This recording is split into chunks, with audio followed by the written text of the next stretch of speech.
Okay, good morning, everyone. Welcome to City Hall and Council Chambers. I'd like to call this meeting to order.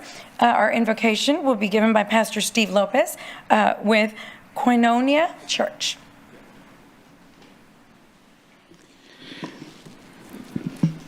Lord God, we thank you this morning for your blessing, Lord, of life, Father. As this city council meeting comes to order, we pray, Lord, that your blessing be upon our mayor and our city council members, Father. We pray, Lord, that you would touch them, Lord, place them in your hands, Father.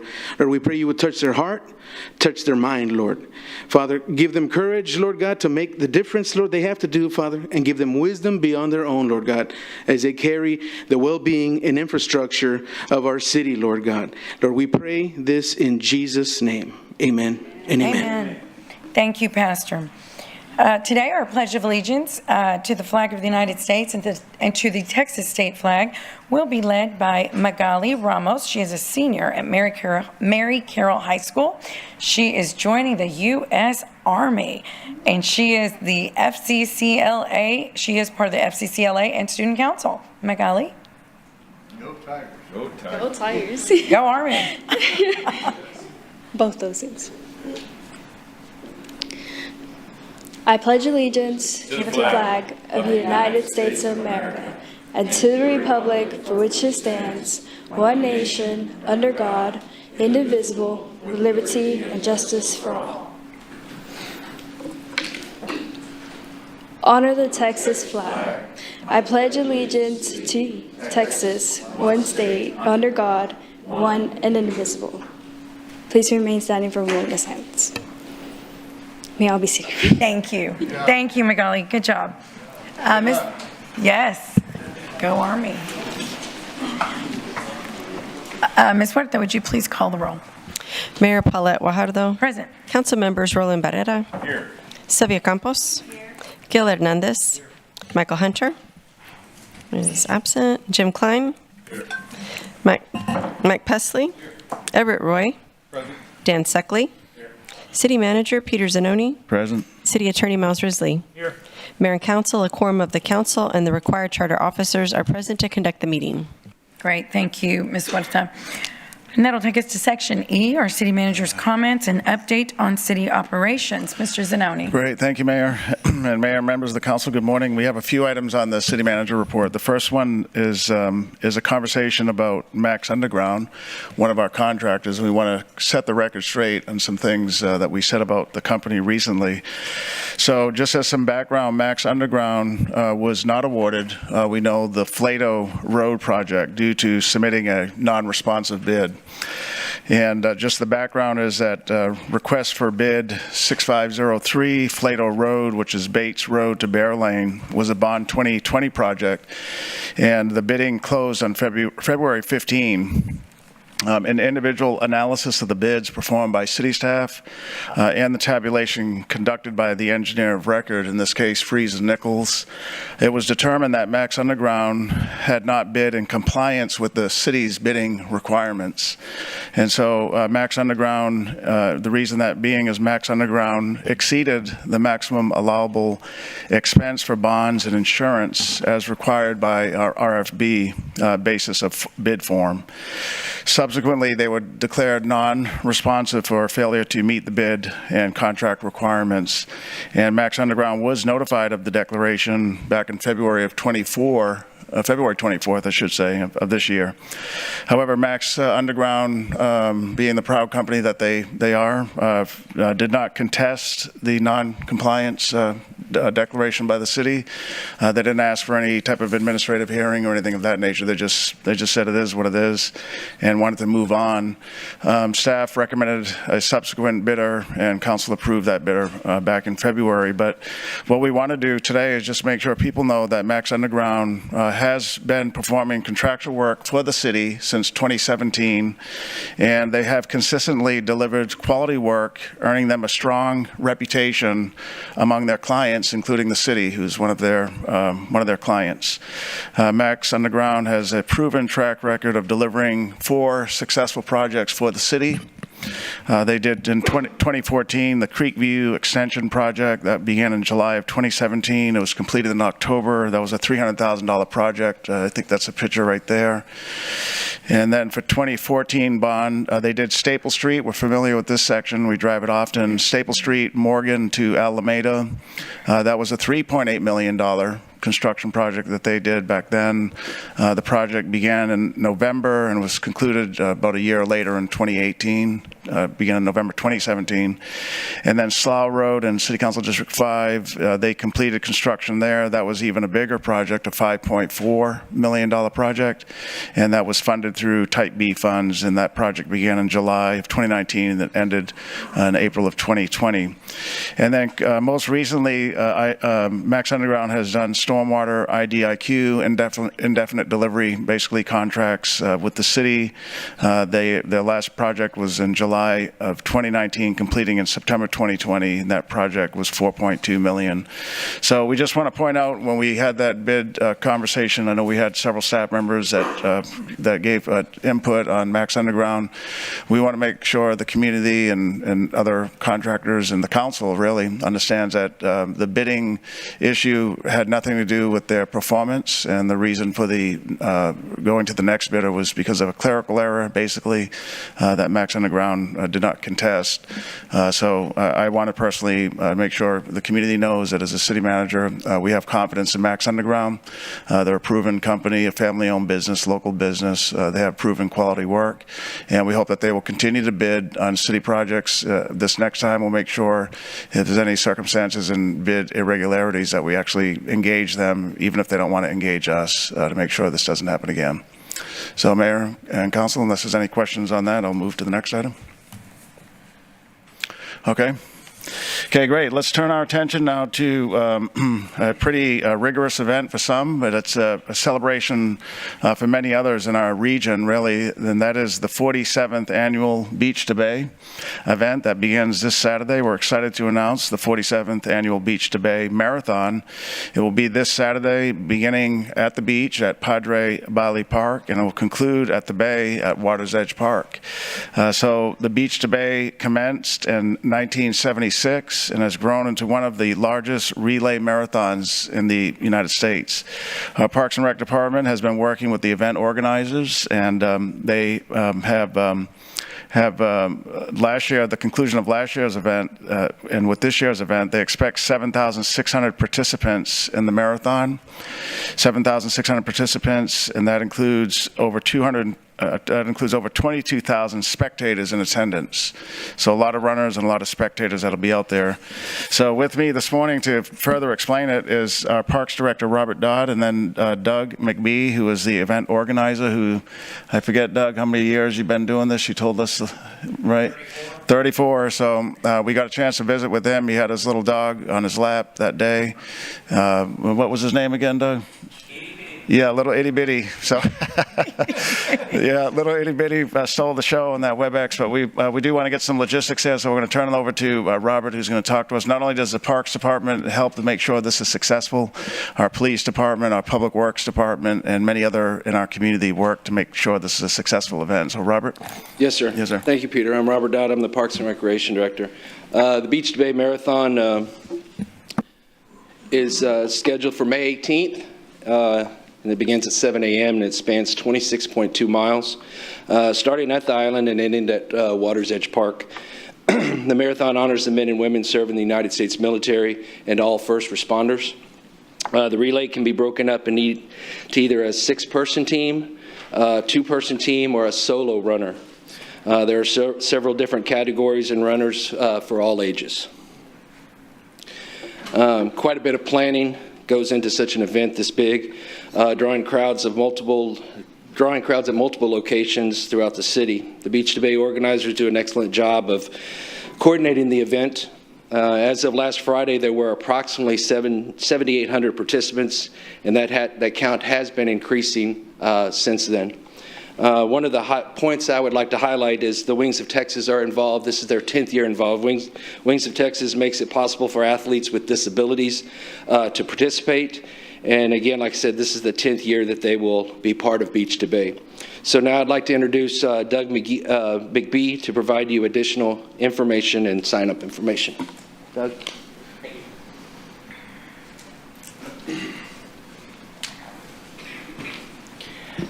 Good morning, everybody. Robert kind of stole all of my thunder this morning, so my main job this morning is I just want to thank Mayor Guajardo for her unwavering support and City Council and Mr. Zanoni and Robert Dodd and Mr. Gonzalez with the Parks and Recreation Department. They've been absolutely fantastic to work with over the last few years especially. And I also want to thank Valero for being our presenting sponsor. And thank everybody from the bottom of our hearts and the committee for everything you do for Beach to Bay.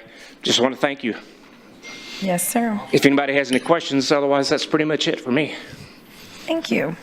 Doug, just tell us again two things. One, it is a military kind of based run, right? Or the original Beach to Bay founder? was started in 1976 by John Butterfield.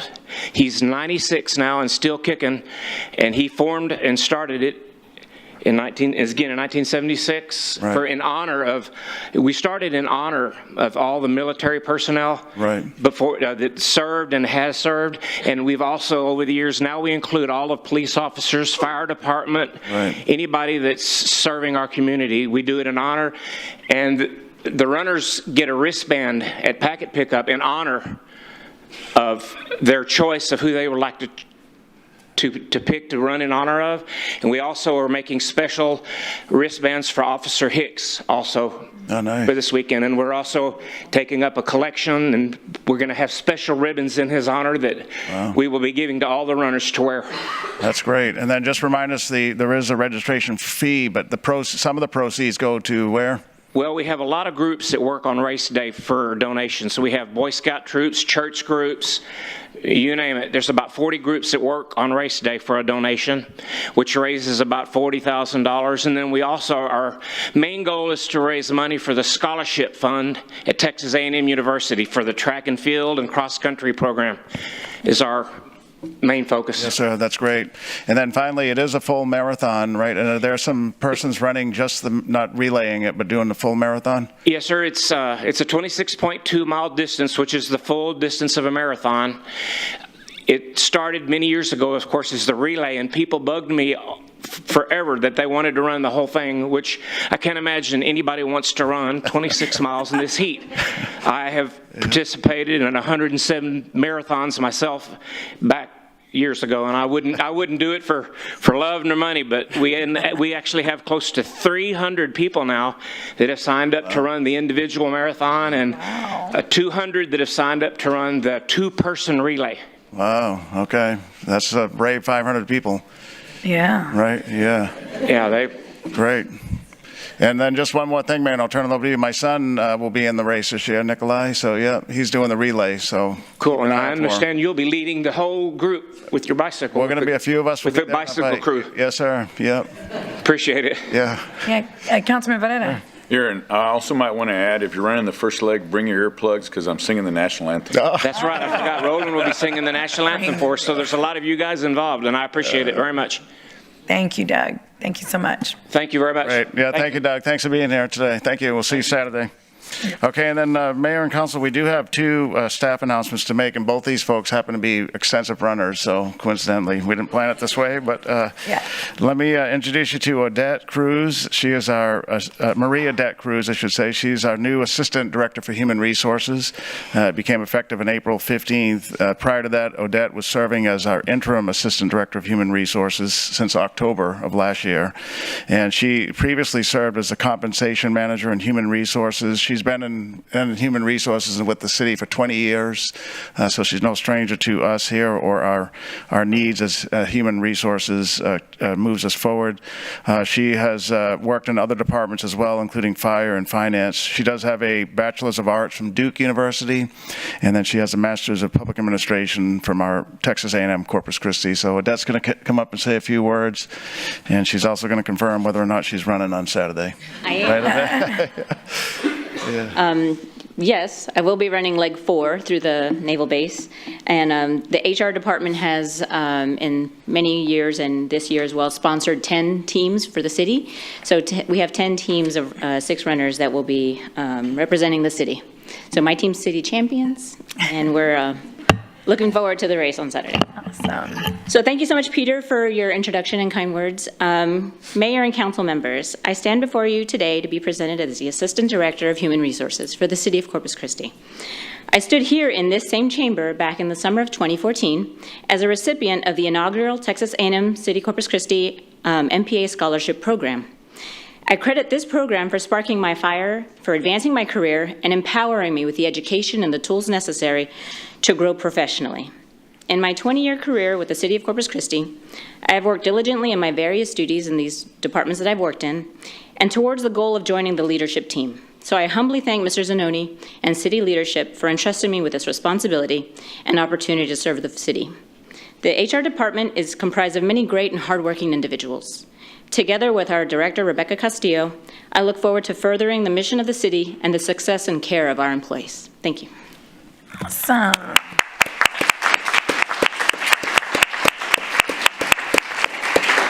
Great. Thank you, Odette. And then second is Sergio Gonzalez, who's here with us, also an extensive runner. And he recently was appointed to Assistant Director of Parks and Recreation. That was effective on April 15th also. Sergio has over 15 years of programmatic operations experience. He joined the city more recently in 2022, and where he served as the Interim Assistant Director for Parks and Recreation since October of 2023. And prior to being this Assistant Director, he served as the Recreation Superintendent for the Parks Department. So in his current position as the Assistant Director, he will manage daily operations of senior and recreational centers, our after-school programs, athletics, parks compliance, and special events as well. So Sergio also went to Texas A&M Corpus Christi, and he holds a bachelor's degree from that school. So he's going to come up and say a few words as well. And we got to see if he's on one of those teams also running. Sergio? Yes, I will be running. I will be doing the 6 leg. I have ran the whole thing once, and I can say to Doug's point, I will probably not do it again. It's pretty warm out there. But thank you, Peter, for those words, and I'm very humbled and excited for the opportunity to serve my community, in which I'm born and raised in. I did go to Tolosa Midway High School. I played under Coach Bobby Craig, and finished playing my career here at A&M Corpus Christi with Coach Ronnie Arrow. But I really grew up in the Parks and Rec system. Matter of fact, I don't know if Billy's here, but I used to play for Billy Delgado when I was younger in the Parks and Recreation basketball leagues. And so I'm pretty familiar with everything, to the point where my family and I would go out to TCAs to go play in the night basketball league. That was a lot of fun. We'd play at Lindale, St. Andrews, Candlewood, Oso, wherever we can find a place to play. My dad, my brothers, my sister, we'd all go out and play. So it's always been in my system. And to the point, too, that we're so invested in this, and I am as well, is that back in the late 80s, early 90s, I think Bill Hennings was the city manager, or he was pretty close to being there, that my father wrote a letter out in Sands Park. We would play on a half court. And so we'd have 15, 20 kids out there, especially during summer. So we did a letter, took pictures, and before you know it, the full court out there is because of a letter that my father wrote of all the participants and all the kids that went out to go play. So I'm vested in here. I love it. I really do love what I do. This position is truly a blessing, whether at a parade, an event, a community center, a gym. You'll find me somewhere in the background making sure the community and staff is supported in what they need. I really enjoy that piece of it. I've traveled to many places, do marathons. We call them racecations, my wife and I. But every time I come back, I think of our city, and I think of the progress that we've made under the leadership and becoming more and more of a destination city. And with that comes hard work, communication, dedication, and a don't stop when you're tired, but stop when you're done work ethic. And I look forward to serving the community and working together with the team that we have, and just to enhance the parks experience for our visitors and our community. So, thank you. Yes, sir. Thank you.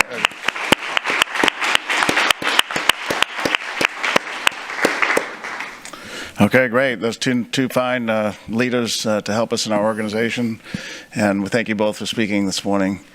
So, Mayor, that concludes the city manager's report for this morning. Great, thank you, Peter. Let's see, it's 11:53, so we'll go ahead and start. Did y'all get the, okay, you're getting that passed out, public comment. So I'll go ahead and read this. As we proceed to item G, public comment, I would like to take a moment to emphasize the importance of this business meeting. We handle very significant matters concerning taxpayer dollars, making it imperative that we uphold the highest standards of decorum and adherence to our policies.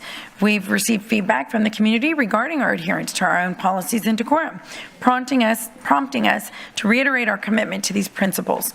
As you entered the council chambers, I hope you were handed a leaflet outlining our council policy and decorum, which we urge everyone to familiarize themselves with. It is incumbent upon me as the mayor and each council member to adhere to these policies diligently. We also protect the right of speech for our council members equally, and I will ask everyone to please maintain decorum. Our core principles of openness, transparency, and inclusiveness guide our actions, and we aim to achieve them while respecting our council policy, which has been in place for over 30 years. Public comment serves as one avenue for communication, but it is not the sole method. We can also be reached by members of this council, or you can also reach members of this council by ways of phone calls, emails, or even by scheduling an in-person appointment.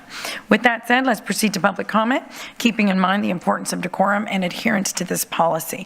And before we begin, I would like to ask City Attorney Miles Risley to review the council meeting rules of decorum. These rules will also be displayed on the television screens for our audience's reference. Mr. Risley.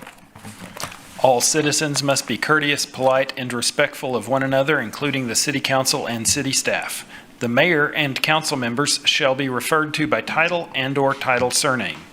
All remarks must be addressed to the mayor and city council and not to the council members as individuals. Citizens are only permitted to speak on city-related subject matter. Speaking on any non-city related matter is prohibited.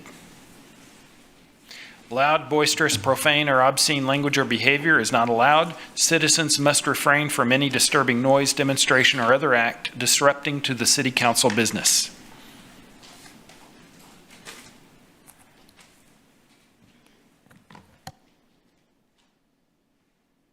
Okay, you're done, sorry. Thank you, Mr. Risley. So individuals will be called upon in the order they signed up electronically. We will first hear in-person comments, followed by virtual public comments. Residents of Corpus Christi will be given priority over non-residents. And for those speaking in person, please remember that the meeting is recorded, and we ask that you speak into the microphone at the podium, stating your name and address before beginning your comments. You have two opportunities to make public comments on agenda items or city-related business. First is at this present time, and the second is at the time in which the item is actually heard. Please select one option. Citizen comments are limited to 3 minutes, while non-resident comments are limited to 1 minute. A visible timer positioned near the city secretary's desk will assist in managing the allotted time. Upon completion of the allotted time, a buzzer will signal the conclusion of your comments. If you have a petition or relevant information, please present it to the city secretary before speaking. So with that, we will start with Mark Munster. I think I have a presentation. Yeah. Okay, Mark Minster, 1013 Barracuda. Good morning, council members. Today I will be addressing the mayor and city council regarding the city's proposed desalination plant in the Hillcrest neighborhood. Seawater desalination is a well-understood process with hundreds of facilities in operation across the world. However, none of them operate in a sheltered bay environment like the Corpus Christi Bay. The bay's barrier island and narrow inlets massively limit the amount of mixing energy that comes into the Corpus Christi Bay. The resulting waters are sluggish and have poor circulation, which can have significant consequences for the desalination in the bay system. Currently, the city has not properly evaluated the effects of effluent, which is liquid waste or sewage, discharged from the proposed Inner Harbor desalination plant. According to a recent independent analysis by Dr. Ben Hodges, the brine concentrate discharged from this facility would be harmful to aquatic life, resulting in persistent hypoxic dead zones in the Corpus Christi Bay and Inner Harbor. And I think that's something that we should all agree is something we would want to avoid. So today, information is going to be presented to provide a detailed account of this issue, along with recommendations of how it can be solved. The first ingredient for a hypoxic salinity plume is brine concentrate. Brine concentrate is a byproduct of the desalination process and is typically 1.5 to 2 times saltier than bay water. The extra salt in this concentrate makes it heavier than bay water, which means it's likely to sink and form plumes when it is discharged into a low mixing energy environment like the Inner Harbor. A well-designed desalination plant would avoid this situation by locating the plant's outfall in a large open volume of water with high mixing energy like the ocean or an open bay. This allows for the effluent to be dispersed as quickly as possible before a plume can form. Unfortunately, the ship channel in the Inner Harbor has none of these characteristics. It is a deep bounded depression with movement speeds of 1 inch per second. That means that the Inner Harbor, with its low mixing energy and heavy brine discharge, is likely to form hypoxic salinity plumes. Thank you. Thank you, Mr. Minster. Jason Hale.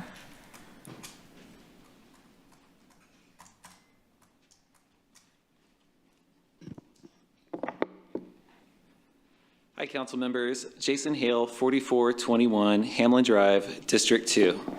I'll be continuing from where Mark left off on his presentation. So desalination facilities require 2 types of models in order to demonstrate that they will be safe for the environment. One is for the near field and the other is for the far field. The near field covers a 300-foot radius from the outfall, and the far field is everything beyond that. So far, the city has only modeled the near field for the Inner Harbor plant. The results from that study are on this slide, and as you can see, it demonstrates the formation of a salinity plume that is 6 feet tall and 600 feet wide. Now, ideally, a plume like this would erode and get smaller as it travels away from the outfall, but according to an independent analysis, this will not happen. Instead, the analysis concludes that due to the low current speeds in the Inner Harbor, the size of the plumes will remain largely unaffected as they travel to the Corpus Christi Bay.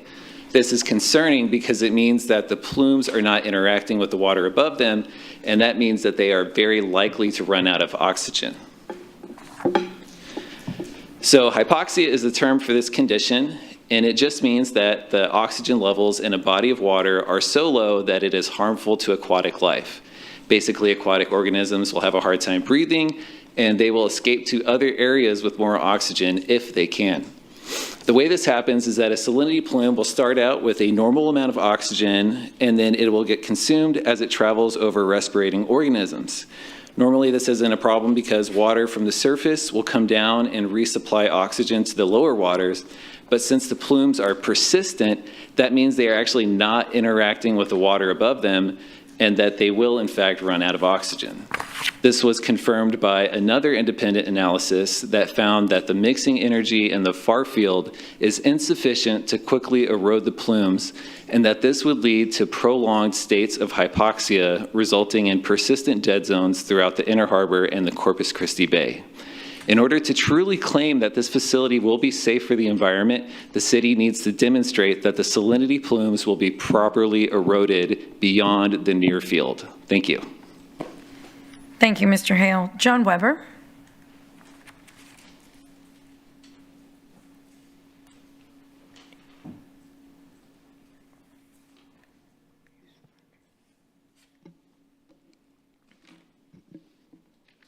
John Weber, 609 Naples Street. I will be continuing where Jason left off.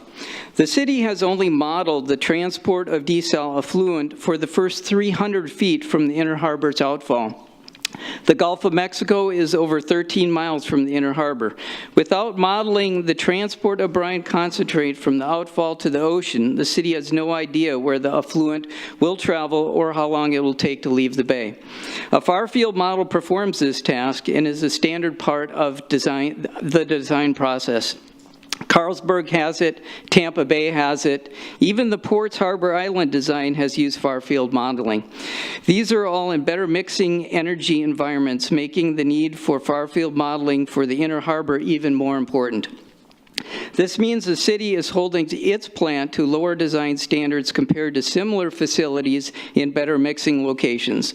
Without a far-field model, the city has no idea whether or not the Inner Harbor will be safe for fish. There we go.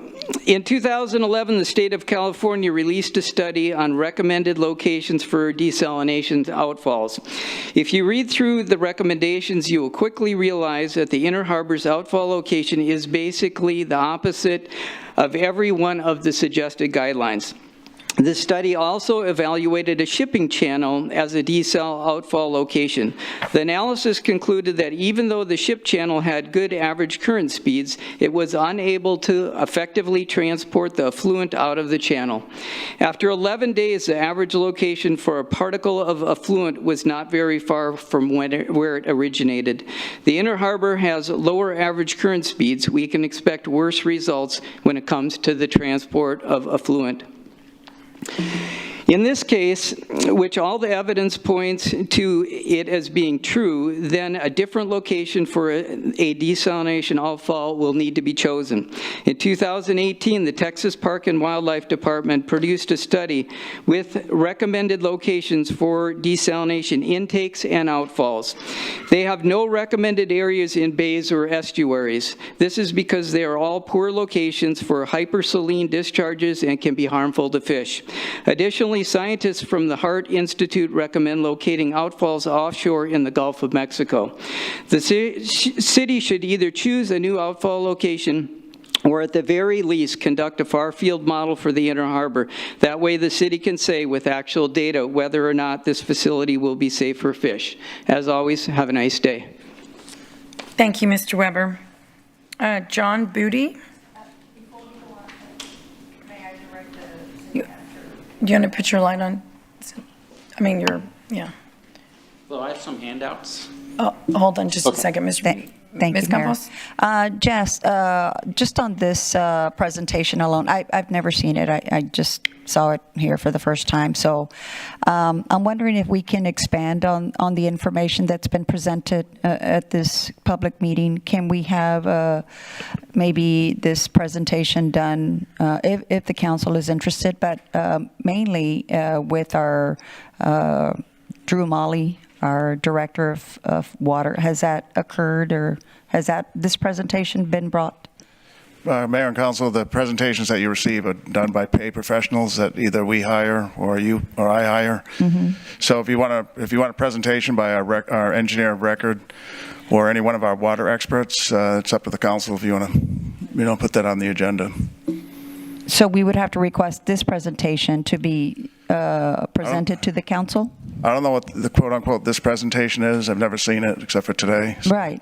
Yeah. I don't think you want to be in the business of having just anybody present information to you. Well, it's not just anyone. It appears to be very scientific and very factual, but we don't know that unless we have an opportunity to evaluate this presentation. I can see if Drew Molly has time to engage these residents that signed up. But again, we have paid professionals that have been working for the city for over a decade, so I would trust them. Well, I trust it. I also trust the individuals and the public as well, that we do have very knowledgeable people. For in fact, people that work at the Hart Institute, people that are engineers. We do have people in the community that are very, very informative. So thank you.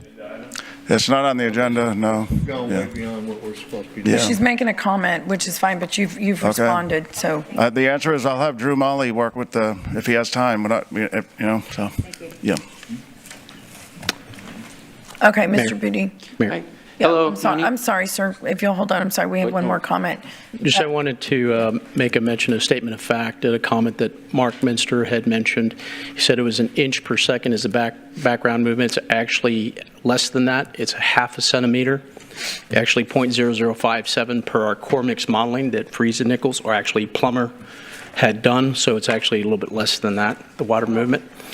Also, as far as the far field modeling, the port did do far-field modeling on their aspect, I believe it was the La Quinta and their Harbor Island location, but it included the entire bay. If we'd like to get that information from the port, we can ask them for their far field modeling. I'm sure they would share it with us. Thank you. Thank you, Councilman. Okay, Mr. Boutte, go right ahead. Hello, my name is John Baudet, and I live at 826 St. Philip Court. I would like to thank the council for allowing me to speak today. I have provided photos as well as a neighbor's letter attached. I wish to address the council regarding the appearance and condition of 801 St. Philip Court, which is in a residential neighborhood here in Corpus Christi. A resident at this address has acquired no less than 12 vehicles, most which are not registered and possibly not running. Most, if not all, of these vehicles have physical or mechanical damage and do not move once he places them there. This individual has completely filled up his driveway as well as every square foot of his lawn with these vehicles, as well as parking them on the street bordering his property. This address is a corner lot directly adjacent to Waldron Park, where children play and the Hornet Sports Youth League is held. The photographs show the typical appearance of this address, showing the vehicles parked on this property as well as other unsightly items. There are no other properties in the neighborhood that look like this, and these vehicles are prone to attract vermin, promote general decay, and pose a very real potentially hazardous waste and fire hazard to the neighborhood and park due to oil and fuel leakage. I have personally seen code enforcement, animal control, and street parking enforcement at this individual's house on many occasions. Many of the neighborhood homeowners as well as Waldron Park visitors have filed complaints with the local police and code enforcement about the excessive number of cars parked on the lawn of this property, yet this resident recites to code enforcement he is exempt because the street is approximately 27 feet wide. If I may quote the ordinance in question, section 33-17 of the Corpus Christi Code, this was added in August of 2021 to prohibit parking on an unimproved surface on residential lots. The intent of the ordinance was to beautify the city by reducing eyesores caused by vehicles parking on unimproved surfaces of residential yards. Unfortunately, the ordinance allows parking on lawns if the street is less than 28 feet. For a property resident to so clearly flaunt section 33-17 by citing the street width exception in order to hoard and park as many cars as physically possible on his lawn clearly goes against what the council originally intended. I respectfully request that the less than 20-foot exception be removed, reduced down to 26 feet, or alternatively create a formal method which would allow citizens to request a specific exemption to section 33-17 if needed. I would be happy to answer any questions if needed. Thank you, Mr. Baudet. We do have Assistant Chief Blackman back here that's going to help you with this issue. Yeah, thank you for being here today. Sure. Oh, yes, Councilman Pusley. Yeah, Peter, this is something that I've been bringing to y'all's attention for months.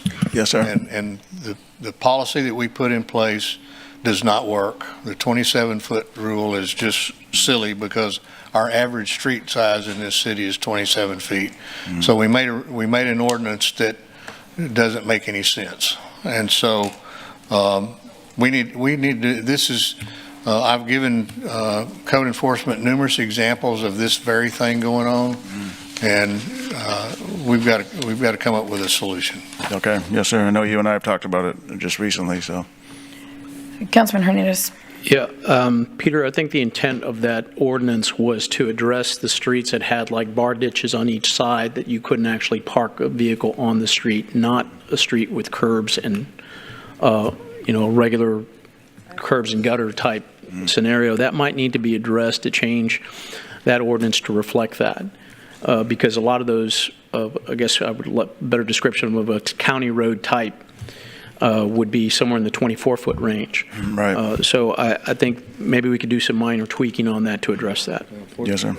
They didn't write it that way. I know how they wrote it, but the intent was those particular roads that didn't have curbs or sidewalks, or because you couldn't really park. Right, or very narrow streets. They're very narrow streets. Inner city, like right by City Hall over here. Right. So I think that was the intent. But maybe we can revisit review it. We'll revisit. Councilman Pusley's brought it to my attention just several times, but just Thank you. As well. Okay, Susie Saldana.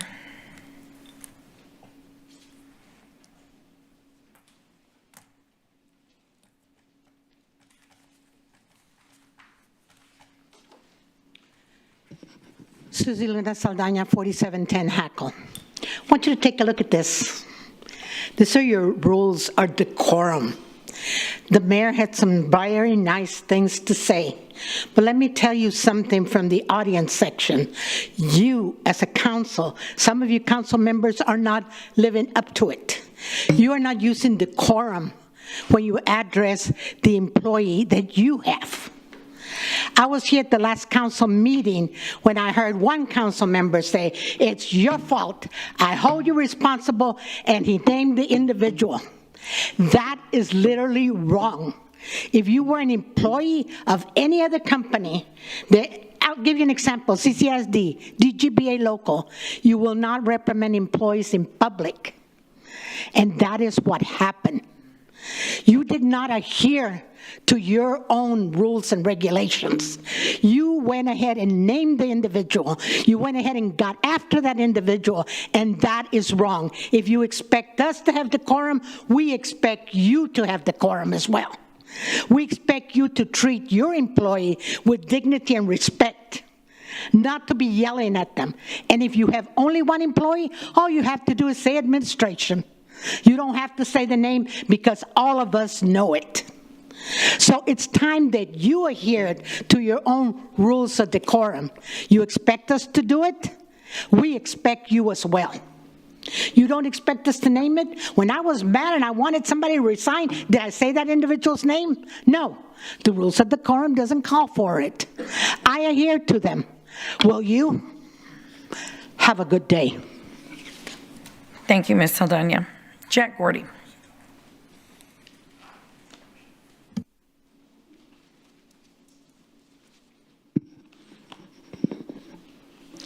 I'm here for the same thing that I've been here many, many times.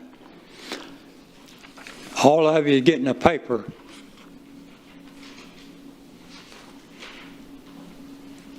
And that paper says the Texas Highway Beautification Act. Mr. Gordy, can you state your name and address, please? Do what? State your name and address, Mr. Gordy. Oh my, okay, 5518 Lipes, apartment 109. That list also involves the 14 roadways that falls under the Federal Highway Beautification Act. There's Texas Highway Beautification Act and the Federal Highway Beautification Act. The city manager and the city attorney has got both of them. They got letters from the federal government and they got a letter from the state government about illegal signs on these roadways. Now, on the way down here this morning, I drove down two of them, and the signs that's in the right-of-way are still there. And the city manager and the city attorney has been notified, I don't know how many times. And I was down here on the 9th of April about the same thing, and it hasn't done any good. The signs are there, still there, and if your city enforces it, the state law is a $200 fine each day. And the federal law is a $2,000 fine each day that the sign is there. So I can't understand why the city will not enforce the two acts after they're told by the federal government and told by the state government to enforce that law. This city council was elected to make sure things are done right. And when you ignore it, it don't show that you're doing what you're supposed to do. You're supposed to, if you know the law is not being enforced, you're supposed to make sure that it is enforced. So this city council needs to do something. There's 14 roadways that falls under that law. And I just can't understand when you're notified. If you wasn't notified, that'd be different. But when you're notified and you keep ignoring it, it don't make sense. So I'm asking the city council to take action to get those illegal signs removed. Thank you. Thank you, Mr. Gordy. Isabel Araiza. Excuse me, sorry? ma'am. Yes, ma'am. So what Mr. Gordy is referring to is something we withdrew from, and I just asked Miles if he has spoken to Mr. Gordy about it. He has. So in the past, the city had an agreement with the state where we had to be in compliance with certain sign regulations, and essentially we couldn't keep up with it, so we withdrew from that relationship, a business relationship with the state. So yeah, that's just the background on it. So, but we do have, in fact, this weekend I saw one myself. We do have code compliance that does remove bandit signs that are illegal. You need to have a permit to have a sign and right of way. And so we are in the business of removing signs from city roadways. I'm not sure about the state, but so we do take signs seriously. They're visual clutter and obstruction of view, in some cases dangerous for the motoring, driving public. So we take what Mr. Gordy's saying seriously, just the old protocol we withdrew from that state arrangement that we had. Thank you for that. So Councilman Pusley? So there's no requirement that we, by law, have to participate in that Beautification Act? No, there isn't. It was an elective, it was an option of the city to do that, and we did for many years, but we withdrew because we were non-compliant, and then the older act didn't really have much. Go ahead, Miles. Yeah, and it wasn't just us. Many of the cities that have been contacted by the state have done the same thing and withdrawn. Okay, thank you. Isabel Isa. Hello, most honorable council members. It is I, Isabel Araiza, your humble, respectful resident who resides at 326 Ponish. I come to you, my most revered leaders, to speak on 4 topics. The first is rules of decorum. As I watched yesterday's workshop, an elder white male councilman grossly violated the rules of decorum without repercussions. This white male council member yelled and attempted to speak over another council member, a woman of color, as she had the floor. I've noticed that the only council members this elder white male council member treats so disrespectfully are the 2 women of color on the dais. This is unacceptable. I hope the mayor who runs the council meetings holds council members who violate the rules of decorum accountable. If this is not done and such disrespectful juvenile behavior is allowed to persist, how can the rest of us in the community take the rules of decorum seriously? I respectfully request that the mayor not tolerate any more council members' temper tantrums that interfere with our ability to hear all deliberations. The second issue is the 1.8 sales tax allocation. I and many community members want to see a portion of the money go to neighborhood sidewalks. The sidewalks in my neighborhood and others are so bad that people can't walk on them. We have to walk in the street. Safe sidewalks are important, cost-effective ways for people of all ages to get exercise. We deserve to have our sales tax dollars to go toward the betterment of the places where we live. I am against using the sales tax for downtown C's district. They already have tax dollars earmarked for them, the hotel occupancy tax, TERS, and other economic development incentives that they all have access to. But what about the people? We keep paying and paying, but paying for what? We deserve decent things too. Walkable sidewalks shouldn't be a luxury for a few or for the tourist. When people have good sidewalks, they are more likely to use them, and when we use them, we are more likely to meet and get to know our neighbors. We build community and look out for one another. Finally, you keep pushing back discussions about the drought conservation plan, which includes the drought exemption for water guzzlers. If we just go by the numbers Mike Murphy shared last June, the 6 largest water guzzlers, Gulf Coast Growth Ventures, Valero, Flint Hills, Lyondale Basil, Citgo, and Oxy consume 40 million gallons of water per day. That's almost 28 million gallons of water per minute. It takes 6 households a whole month to use what these guzzlers use in about a minute. And finally, I remain firmly opposed to desalination. Desalination should be a last resort to tackling the water crisis past and current leaders have created. The first resort should be low-hanging fruit. End the guzzlers' drought exemption, make them develop a robust conservation plan, dedicate resources towards water conservation citywide, and my dearest, most esteemed leaders, please stop being water peddlers. Thank you. Thank you, Ms. Araiza. Okay, that concludes our public comment period. Ms. Huerta, we don't have anything online or phone? No, ma'am. Okay, thank you. So we will move on to section G, which is board and committee appointments. Ms. Huerta? Yes, ma'am. Mayor and Council, we have one board for your consideration today. It's the Animal Care Advisory Committee.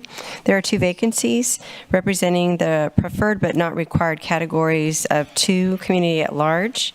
We do have 2 individuals who are seeking reappointment. They are Roland Dominguez and Monica Montalvo, and their attendance rates are before you. Yes, Ms. Campos.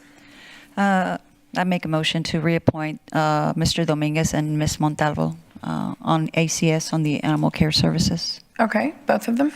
Yes. Okay, great. We have a motion, we have a second. Please submit your, no, wait, are we doing this through?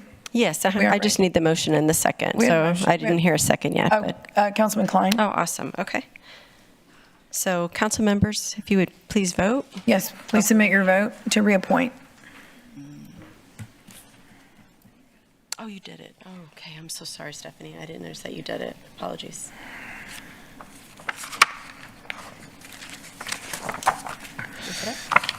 Oh. I already voted. Well, I think they redid it. I'm sorry. Well, That was they my redid it. mistake. They I didn't know she had done it. accidentally did twice.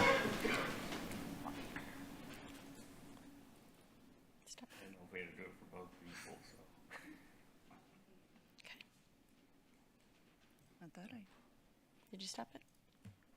Okay, the motion carries. There you go. Thank you so much. Thank you. Yes, sir. Oh, let me put you on here.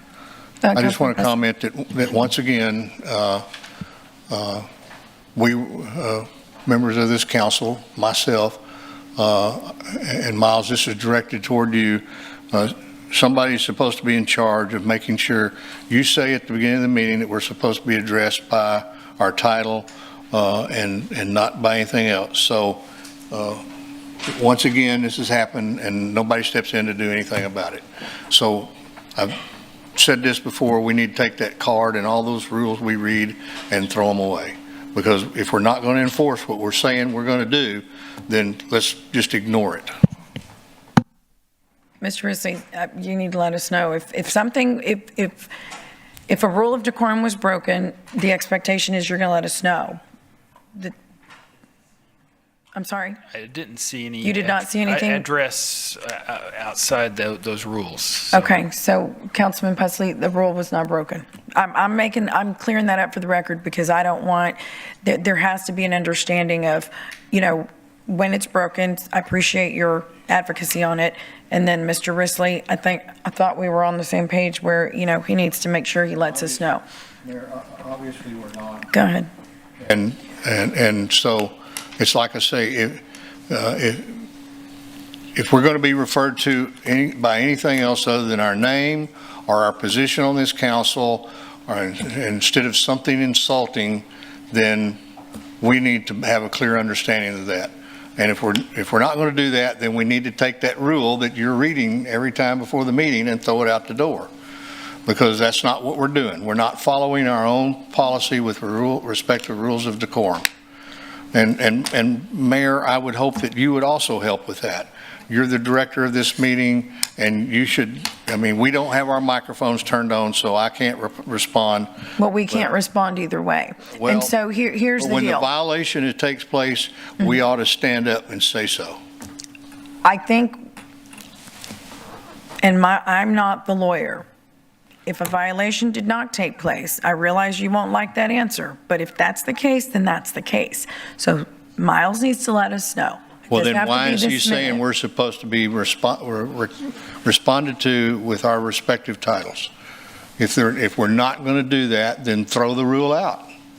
Well, that particular, Miles, you need to let us know. Not an angry white male. Yeah, exactly. I thought you were talking about Jim. I thought so too. Yeah. But he's Okay, too young. so can you please look into that? Because we clearly need clarity. Yeah, we can look into it. I didn't see that as a violation because she wasn't addressing to that council person. Right. It was a Miles, you'd have had to third-party been on the reference that moon to wasn't- not know what she was talking about. Okay, we're not going to have this conversation now, but here's the deal. It's a legal matter, so whether we like the answer or not, Mr. Risley, if you will look into it, I respect the fact that he has a question on it, and then let us know. That's it. It's in black or white, and we either like it or we don't, and that's it. But let us know, please, moving forward. So, okay. Consent agenda items 5 through 19. Would any council member like to pull any consent agenda items 5 through 19 for individual consideration? Mayor, I'd like to pull 7 and 8. Okay, number 7 and number 8. Any other items, ladies and gentlemen?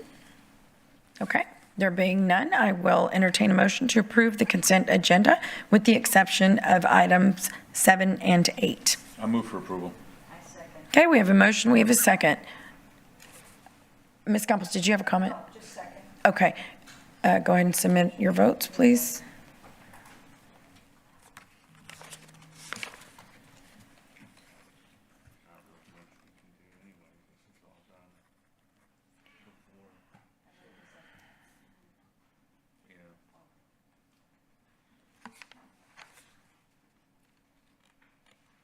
Okay, the motion carries. So item number 7, let's see, 7 and 8 are both, Councilman Hernandez, your question or comment? Oh. Okay, I pulled these because I voted against them since the inception, so I will be voting against them here as well. Okay, I'll entertain a motion. Oh, do you have a question? Yes, sir. Councilman Hunter. Before I continue, these certificates of obligation will both be at the rate that was discussed in September, correct? At the interest rate? No, Yeah, it's gonna be yeah, at the interest rate that we kind of estimated back in the fall. Rebecca. Let's turn that. I'm sorry? There it is. Go ahead. Sorry, it was off. I'm going to repeat that. Victor Quiroga, Specialized Public Finance, the city's financial advisor. When we budgeted these issuances, we used pretty conservative interest rates, about 5% right now. We're probably in the low to mid 4% interest rate. Right now, all the offering documents have been prepared, and we're getting ready to enter the bond market on Thursday. And so at that point, we'll have the final interest rate, but right now we're estimating in the low 4% interest rate range. And that would be a fixed interest rate over a 20-year period. So it's not the same interest rate? It's lower. It's lower? It's lower. It's lower than what we... Gotcha. That's a better answer. I'm sorry. It's lower. I could have said that. I'm sorry, yeah. You sound like an attorney. Yeah, I know. Victor. No, just give us the answer. Yeah, I don't know if that's a compliment or a put down. Short Yeah. answers. Love it. Yes, sorry. Yeah. It's lower. Yes, Short answer. it's lower. That's Yes. a great answer. Yeah, thank you. Thank you, Teaching Victor. moments. So this, I guess this will have to be my last CO to vote on. It's a good one. It's lower. You want to make a motion? So do we make a motion to? Motion to approve. Second. We have a motion, we have a second, and Michael Hunter is voting for it. Please submit your vote. You know what, let's do 7 and 8 together. Who made the motion? I did. You want to make the motion for both? Yes. Okay. Second again. And we're seconding it again for both items. It says 7, my apologies, but it's. 7 and 8. Record will be 7 and 8. Yes, yes.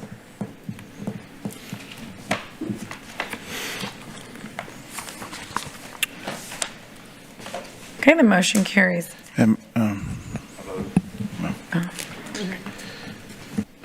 Oh, it was Gil. I'm being. I thought it was Michael. I'm being consistent here. All right, okay. Okay, that takes us to, And Mayor, Yes, if you don't mind, can I just comment on items 6, 7, 8, and 9, those were all the issuances of debt to be able to deliver our capital improvement program. Right. We do many steps before we get to the issuance of them, and one is get an update on our credit rating as a city. That's a step that we took with Victor's help, and so I want to announce to the council and the community, and we'll be putting a media release out shortly, that 2 of our major rating agencies, Standard & Poor's and Fitch, have reaffirmed the city's strong general obligation and utility revenue bond ratings with a stable outlook. So basically, our credit score has been reconfirmed to be a very high one in the past year, and that'll help us, as Victor just said, keep our interest rates lower, saving taxpayer money. Wonderful. That's great news. Thank you. Victor, thank you. Constance, thank you. Okay, that takes us to section K, public hearings. We have items 20 through 23. Item number 20 is an ordinance abandoning, vacating, and closing 0.574 acres of unimproved public right-of-way. I'm good. Okay, Mayor. Move to improve. I guess it's the same thing. We have a motion, we have a second. I'm going to go ahead and open public hearing. Would anyone in the audience like to make a comment on item number 20? Again, this is an ordinance abandoning and vacating and closing 0.574 acres of unimproved right-of-way on Sandollar Avenue. Just a quick question. Let me close public. So I'm going to go ahead and, there being no one, I will close public comment, and Councilman Hernandez. Was this originally supposed to be a street that connected to the road behind it, or what was this originally supposed to be? Mayor, Council Ernie De La Garza, Director of Public Works. Is your question, it was on the UTP as a paper street, and now we're going to abandon and close it, but your question is how was it going to be used? Okay, I understand it was what it was, but what was it? Was there a different thing that it was supposed to be? It was supposed to be like just a connecting road? What? Correct. Just the way it was set up on the UTP was connecting. If there was future development there, this was going to be a connector to. I guess that's 361, State Highway 361. Okay. Is there going to be any issues with access by fire? No, sir. No. As part of the application process, the applicant did get a driveway access from TxDOT to that facility. So they went through the whole TxDOT process to get access, and then they got it approved. Okay. I just wanted to kind of yes, sir, have that discussed. Thank you. Okay, thank you, Ernie. Item number 21. We haven't voted, Mayor. Did we vote? I'm sorry. Oh, Mr. Klein. I'm sorry, Councilman Klein. Yeah, thank you. Ernie, I forgot to ask you about this beforehand, and maybe I missed it in the memo. Do we know what the commercial development is that road's going to be closed for? If we go to slide, let me go to slide number 4. Slide number 4 has the proposed adjacent property owners. And then the next slide is how it's going to be used. That's the plan for future use. Okay. All right. Yes, thank you. Yes, sir. Okay. We'll go ahead and vote. Yeah, let's submit our vote, please.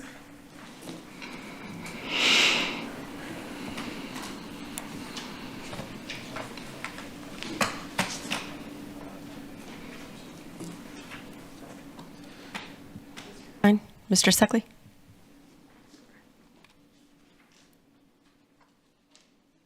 Okay, the motion carries. Item number 21 is an ordinance rezoning a property at or near 3345 Galahar Road and 4500 Kirkwood Drive. Second. Okay, we have a motion and a second. I'm going to go ahead and open public comment. Is there anyone in the audience that would like to make comment on item number 21? Okay, there being no one, we'll close public comment. Councilman Pusley. Yeah, I just have a question, Al. Once again, this zoning case includes the famous statement that this doesn't follow the approved plan, whatever y'all call it. Area development Plan, there you go, that we paid some engineering firm a lot of money to put together, but we're going to go ahead and do it anyway. But with item number 23, and I think item number 23 is fine because you assigned a special permit to that so that the neighbors are protected. We could better control what happens, right? Exactly. So why are we not doing that on this item? And I've made that contention several times before when the zoning request does not follow the area development plan. Yes, you have, and thank you for that. In many cases, the area development plan is a guide, right, to utilize, but it's not meant to, in my opinion, stop development, right? So in this case, ON, neighborhood office, which is probably better suited for protecting the surrounding environments, but so is neighborhood commercial. So in this use of wanting to be a retail store and possibly a restaurant of limited size, going to the CN1, because it is a transitional zoning, right, from something big box to neighborhood to residential development. So it's a better zoning for the use rather than an ON office, we thought. Planning Commission agreed. Now, I understand what you're saying when you say, hey, you guys are coming up here and you're I don't want to say we're changing the area development plan or not following it per se, but I don't honestly think you would expect us to limit what people could do, right? In other words, we facilitate. Well, I appreciate that opinion, and none of us want to, stop development. We're all strong supporters of development. At least most of us are, I think. But the fact of the matter is, when we had this situation come up out in the Flower Bluff area, their business association stepped forward and said, hey, you're not following the area development plan that we all agreed was going to be followed with respect to development in our area. So I don't, there just seems to be a disconnect with the way we do this. And I'm sorry to keep bringing it up, but I'm going to, as long as we keep doing it, because we pay a lot of money, taxpayers pay a lot of money for these area development plans to be engineered and developed. And we have meetings with, constituents, and we do all of that. And stakeholders. And then we keep coming up here and saying, even though it doesn't follow the area development plan, we're going to go ahead and approve this anyway. And so, but I like the way you did it with the other one. And let me share something with you too. Our comprehensive plan was, the city's comprehensive plan is the overarching plan that the area development plans feed into, right? But when the city's comprehensive plan was developed many years ago, it's kind of this idea of what we think a land use should be, where it should be, how it should be, those kinds of things. Everything changes yearly, right? So like you were saying, and I appreciate you saying, I don't want to say we want to stop development, but we try to facilitate. If it doesn't work, then should we go back and reevaluate those development plans? Well, I think the planning department does that. I don't want to say annually, but they do that regularly, right? But even, you have to understand, even because I think the one you're referring to was the plan was updated in 2023. So it kind of reflects what the world is today. This one is kind of old and it doesn't, right? So it doesn't mean that we're running roughshod or rogue or anything. It's just we're trying to facilitate, in essence. And finding the right fit, right? So this small commercial development in and around neighborhoods, we think works better with a CN1 rather than the neighborhood office.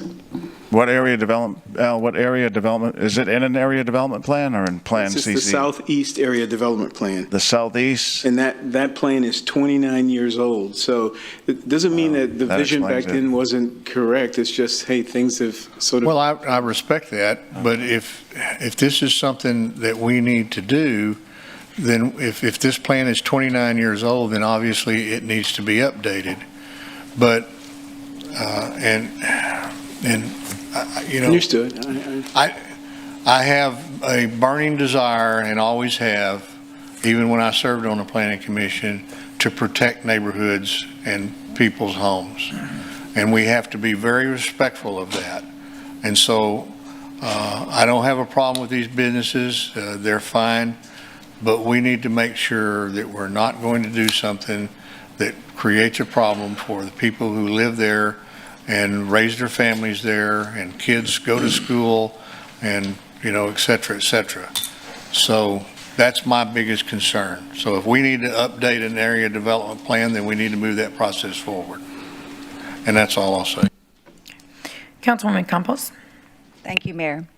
When this came up, I was really, really excited. I've lived in this area for 25 years, and I've always, thought that that would be, a good area to develop. And thank goodness that, district, this is the good thing about representing your district, is that you do get to know your neighborhood. You do get to know your neighbors. And the bottom line for this particular corner is that there's already a business there right next to it. There's a boxing, and there's a neighborhood daycare center, and right across is Simplicity Salon, and right down the road is Whataburger. Correct. So it falls right in line. And just to clarify, I am for development. I am for smart growth development. And District 2, I think, represents that kind of development. Again, what's going on with the Staples project, they didn't come to us. They went directly to developmental services. Y'all worked together. Maybe there was not a master plan, because those buildings have been vacant for years, if not decades. So thank you for being agile. Thank you for just being a bit nimble and not so rigid and boxed in. Thank you. And with that, I hope that I don't know, I guess there's somebody else that's going to make some comments. So I'll leave it at that. Thank you, Councilwoman. Councilman Sackley. Thanks, Mayor. Just real quick, Al, I do support some of the comments that Councilman Pusley said regarding, we do get a lot of these where we're in violation of the area development plan, and maybe there's a better way to do it going forward. I don't want to make more work for you guys, but maybe there's some key metrics or things that you guys can identify that provides the justification rather than narratively telling us why. Just maybe there's some set key metrics that you could share with us in the future of why you're supporting it, because I think in some cases, people that don't want it in my backyard use the area development plan as a tool to fight that back. So thank you.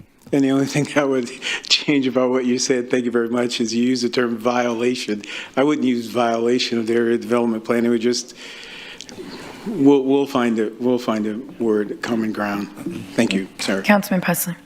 Yeah, I just want to make clear, my comments are not restricted to what's happened in District 2, and I appreciate the fact that Councilwoman Campos supports this. That's her district, and that's fine, and I'm glad to support whatever she wants to support there. But my comment is basically made in reference to the entire city and the fact that we continually do this across the city. So, I agree with Councilman Suckley. We need to look at this process and figure out the best way to, go forward. Understood. Thank you, sir. Councilman Hernandez. Thank you. The concern you have with this, and this is a little bit different from a situation I have over on Yorktown with the Nest nightclub right behind a neighborhood. And this is kind of the concerns that I think we have with this in terms of an area development plan. Now, this is a little bit different. There's a street between this property and the neighborhood behind it. So I think it's not the same situation. However, you do have, you do have concerns when you do stuff like this, and I appreciate you doing the special permit setup for this, but you don't want to there's unintended consequences for zoning that can be used for something else, not the original purpose for it. So I deal with it constantly in the sense that it wasn't that to begin with, but because of the zoning, it became something else that now is a nuisance. So we got to be cognizant of what that zoning can contain, regardless of the area development plan and how it affects the residents of people that live there. So I don't think this is going to be an issue, but that may be a different one on the next one. So I'll leave it at that. Thank you. Councilman Hunter. Thank you, Mayor. how do I put this?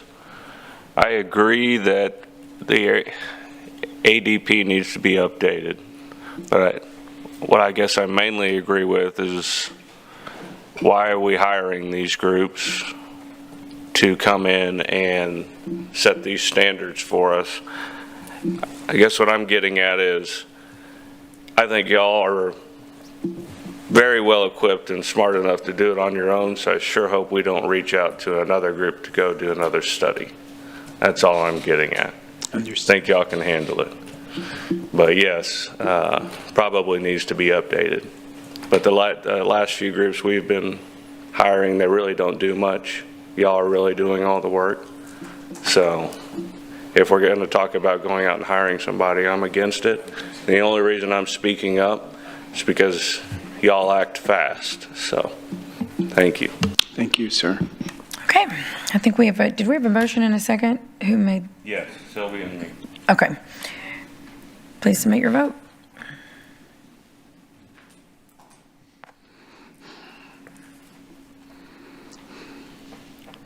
Okay, the motion carries. Okay, item number 22 is ordinance rezoning a property at or near 2823 Southport Avenue and 2511 San Jacinto Drive. Okay, we have a motion, we have a second. Is there, I'd like to open a public hearing. Is there anyone in the audience that would like to make comment on item number 22? Okay, there being no one, we'll close public comment.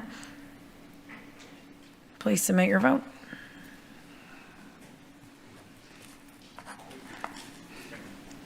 Oh, I'm sorry, I'm not on that screen. Councilman Hernandez. Okay, this is the one that I had an issue with. This is a CG2.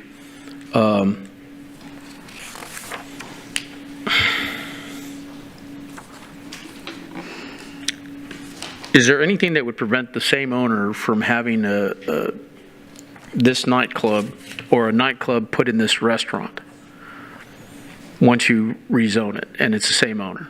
I'm sorry, Councilman, ask the question again. Okay, so looking at where the location of this is on Port Avenue, Southport, there's homes directly behind it, right? Yes.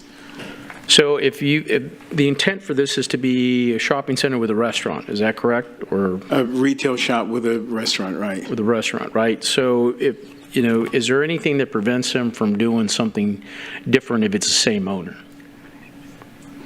When you say doing something different, different other than a retail shop and a restaurant? Right. They could do anything that is allowed under that zoning. The CG2? Yes. Does that include a nightclub?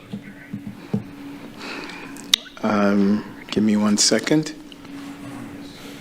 Yes. Thank you. Sorry. Do you see the problem? I do. So is there any kind of protections that you would have, like putting up a masonry wall behind it? If in that aspect, is that going to be, I mean, we don't see that in the plating or what the construction is going to be. You don't see that in the zoning case, but there is a buffer required for, in this case, it'll be on the west side and the south side where the residential properties are. It's a 15-foot buffer with 15 points, which is a fence of masonry or wood for about 8 feet in height to separate, right? But now I do see your concern about. I just didn't get that from we just didn't get that from the family who's saying I want, because that's the same family who's doing the first. I get it, but I understand. The things change. Understood. Right. So I want to make sure that we, and I had the same situation on the south side with the property on Yorktown. Because of that situation, we asked them to continue a masonry wall to protect. To put a sound barrier for those residents back there. Right. And I want to say I'm being consistent here with that kind of thought process to protect the people that live there. Understood. Whether they live on the south side or on the west side. So let me quickly respond. Yes, they would have, with this zoning case, it's not a special permit. They could do whatever is allowed under CG2. However, it's only a half-acre lot. So even if I wanted to open the baddest club in the city, I'm limited by how many people I could Well, I say nightclub, No, but you're going I to make it say, say you're going bar. to point to the nest. I know you're going to point to that. And there's a possibility. I understand that, sir, but we thought this was appropriate, but you make an excellent point. Is there a way to probably make an amendment requiring that a specific masonry wall with a buffer zone for sound associated with that? We did that on yours. So it's a 50. Yes, we did. It's a type C buffer. You just want it to be a masonry wall on the west and along the south side to the extent of residential use, correct? Correct. Okay. Now, like I said, I'm being consistent.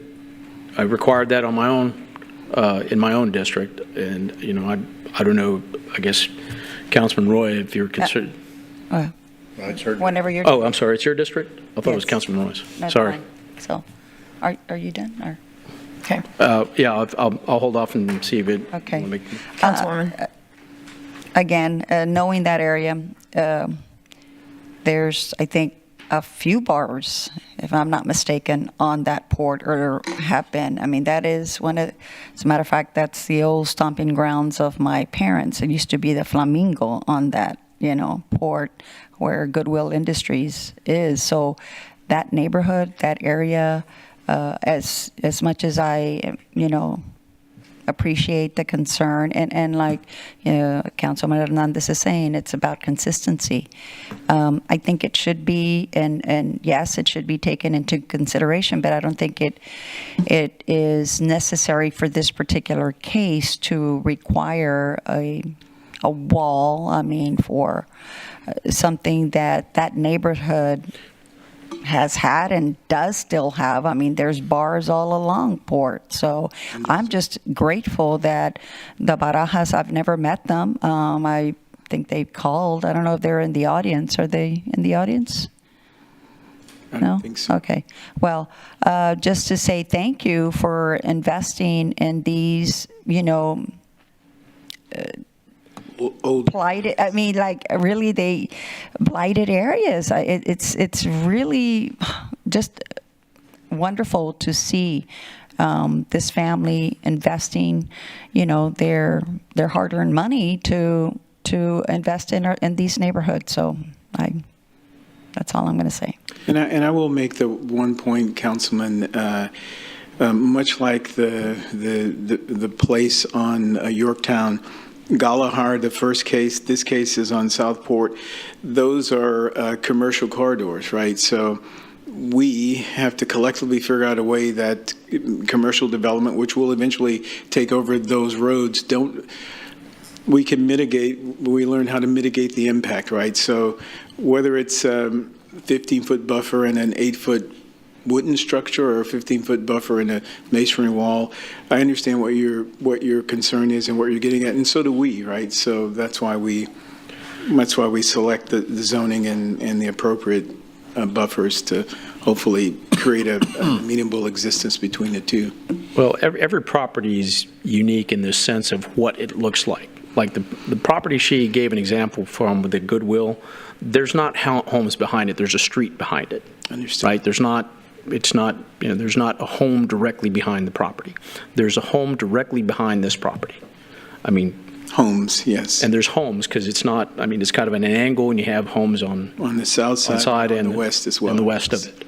So that's what I was referring to is with the people that live there, whether they're renters or whatever they may be, just because they live over there along that shape, same thing with Yorktown. Yorktown's pretty much a commercial street for the most part on that side of the road.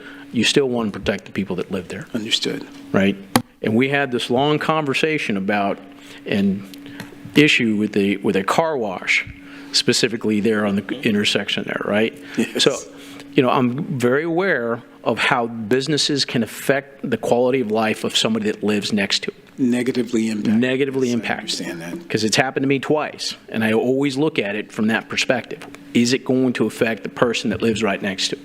So, it might be something that you put in. If the councilwoman doesn't want to put in the masonry wall, then I won't push it. But I would ask that you consider when you're permitting this thing that you do provide enough of a sound barrier to prevent that from disrupting the lives of those people. Thank you. Thank you, sir. Councilman Pusley. Yeah, the thing that we have to remember is the zoning goes with the property. So if we rezone this property and the original owners who had a really nice plan and good ideals and convinced all of us, if they sell that property without bringing that forward, they inherit that zoning and they get to do whatever they choose to do. That is correct, sir. Under that's allowed under that zoning. So you always have to be careful of, when you do one of these deals that, the next thing that comes along, or if they build a building there and it shuts down later on, they still have the same zoning. So that's the thing you have to be careful of. And I would also ask Al, and this is a little bitty detail, on your plats that you submit in our package, would you ask whoever's making your displays not to put subject property right on top of the subject property so you can't see it? I just said, sir. Thank you. Okay, thank you. Let's see here. Yeah, 20.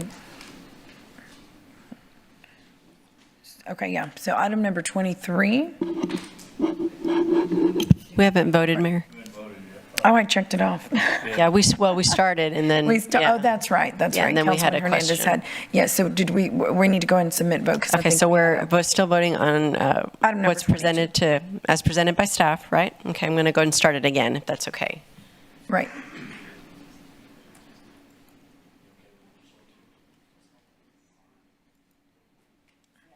Okay.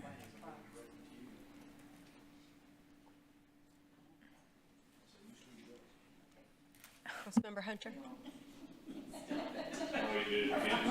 Yes, sir.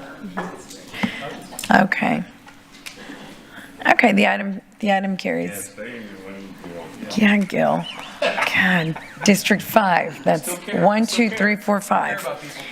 Item number 23 is an ordinance rezoning a property at or near 110 Rolling Acres Drive. Make a motion to approve. Second. We have a motion, we have a second. I'll open public hearing. Is there anyone in the audience or the applicant that would like to make public comment on item number 23? Did you? Okay, there being no one, we'll close public hearing. Councilman Pusley, did you have a comment?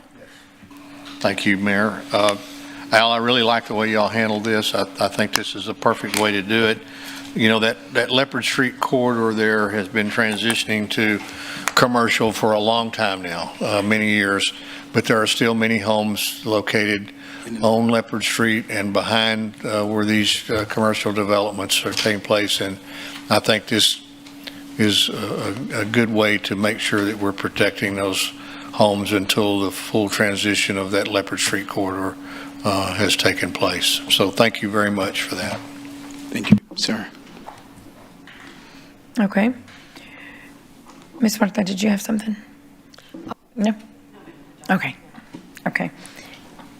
Okay, we close public comment and we'll go ahead and submit our vote, please.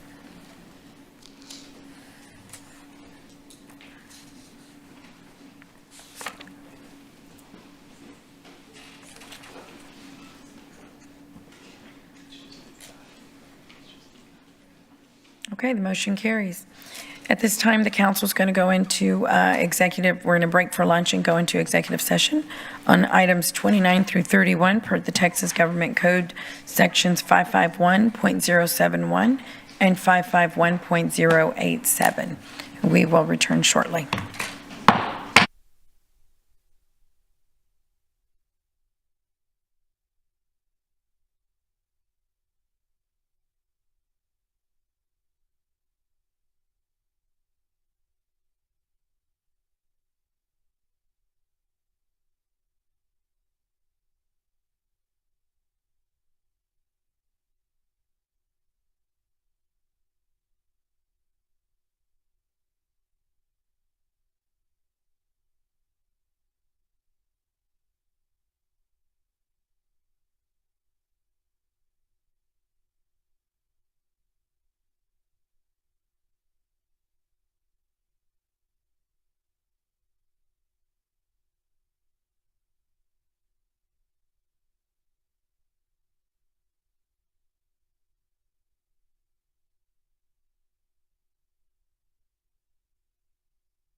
Okay, we're going to go ahead and reconvene our meeting and go to section L, which we are now going to recess our meeting. This is our annual board meeting of the Corpus Christi Housing Finance Corporation. So the council meeting will now recess for this particular Finance Corporation meeting, and I will hand it over to Councilman Hunter. Thank you, Mayor. Gavel. Oh, yes. Better be careful giving this to me. Leslie's a little bit too close.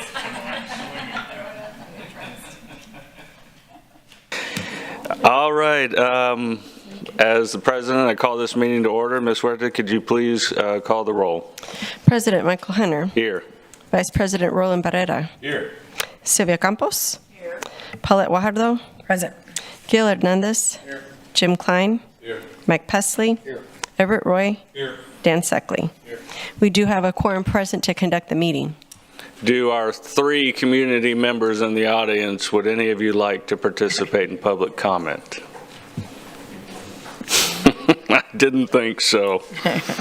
All right, so is there a motion to approve the meeting minutes of February 21st, 2023? Move to approve. Second.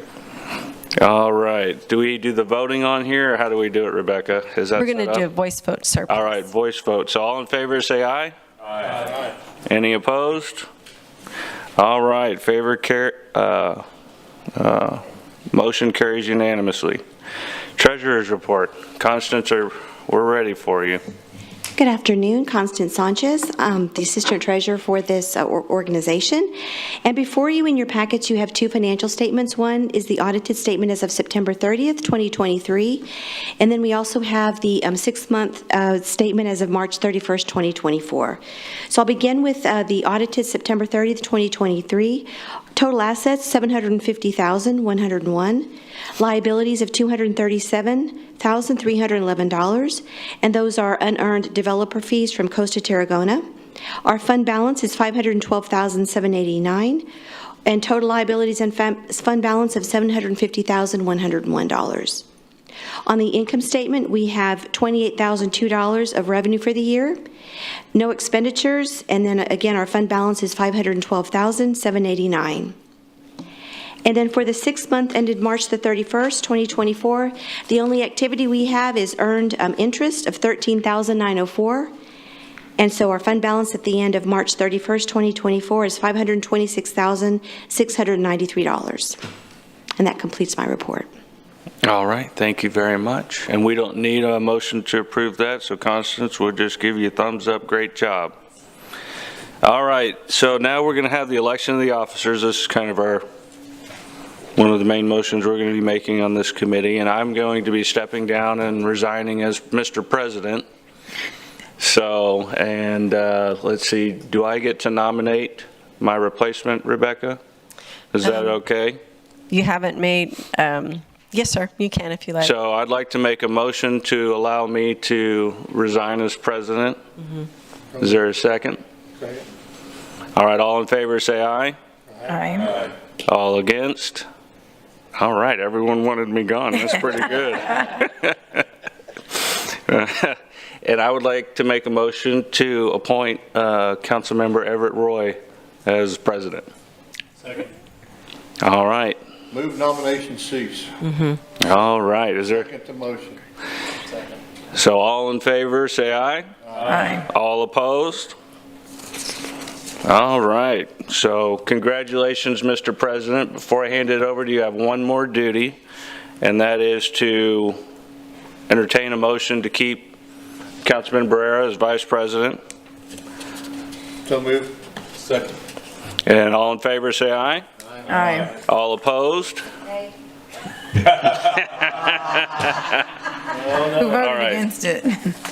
All right, I'm going to hand the meeting over to our new president. So Thank we you, do have everybody. the slate of officers as well. Oh, If yeah. you want to just complete the election. Okay, yeah, I am supposed to finish number 6. Harassing the people of color down here. So we have the rest of the officers, we have to put in city staff members to their official positions. So thank you all again for what you do. Really appreciate it. We have general manager will be Mr. Zanoni. Assistant General Manager will be Mr. Steve Vieira. Secretary, Rebecca. You got double secretary duty, huh? Assistant Secretary, Stephanie will be our new member. And Treasurer will be Constance Sanchez, and Assistant Treasurer will be Judy Villalone. That's right. It's not easy for us elderly white men to say. Yeah, there you go. So is there a motion and a second to appoint? Move to approve.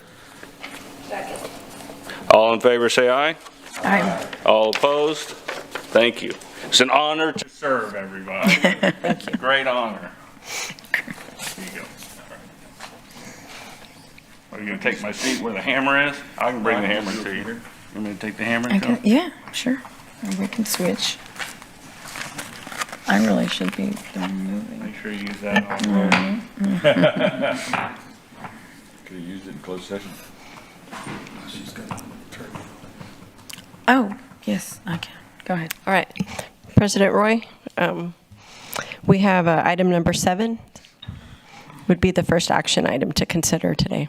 Okay, the first action is a resolution amending and reaffirming the investment policy and investment strategy for Corpus Christi Housing Finance Corporation. Good afternoon, Judy Villalone, City Treasurer. The item before you is a resolution reaffirming the Corpus Christi Housing Finance Corporation's investment policy and investment strategy. As required by the Public Funds Investment Act, this policy must be brought forward for approval by the Corporation Board on an annual basis. On May 6, 2024, the Investment Committee met and is recommending the policy as presented with no changes. I stand by for any questions. I move for approval. We have approval and a second. All in favor? Aye. Opposed? The motion carries. Thank you. Thank you. Mr. President. Sir? Mr. President? Yes. We forgot to appoint me back on as a board member, just for clarification. Well, you said you resigned as president, so. Okay, so I get to stay? Yes, that's the motion I heard. Okay, thank you. Okay. I messed up. I don't know how this works. Next, we have a resolution repealing resolutions with respect to the issuance of bonds to finance facilities for Greenwood Manor, LP, commonly referred to as Alma at Greenwood. Good afternoon, Daniel McGinn, Director of the Planning and Community Development Department. This next item is a resolution repealing 3 inducement resolutions approved by the Housing Corporation over the last 3 years for bonds related to the Alma at Greenwood apartment project, which was proposed at the intersection of Greenwood and Galahar. This project has not moved forward and no bonds have been issued for this site. The applicant for this project has reached out to us this year, and they are still interested in developing the site, but the project has changed substantially in their financing plan and their site plan, proposed uses, and the total number of units. And so at this time, we're recommending repealing these and that we're encouraging the applicant to come back to us when they have more information to move it forward. So. Thank you. Are there any questions? Seeing that there's no questions, I'll entertain a motion to approve the minutes. To approve the resolution. A resolution. Yes, sir. It's a resolution for Greenwood Manor. So I have a motion and a second. All in favor? Aye. Opposed? The motion carries. Thank you. Thank you. So I'd like to thank everyone for appointing me. That was interesting. And seeing that there's no further business, this meeting is adjourned. Thank you. Thank you. Okay. Pass it on back. It'd be good to have a banker on there. Thank you. Oops. Okay. Smack. Okay, so our council meeting will now reconvene, and we will move on to section N, individual consideration items. Item number 25 is a motion authorizing a cost share agreement with the U.S. Army Corps of Engineers for design and construction to address stream bank erosion control related to the Mary Roads Pipeline Phase 2 System Improvements Project. So moved. Second. When do we get started? Okay, we have a motion and a second.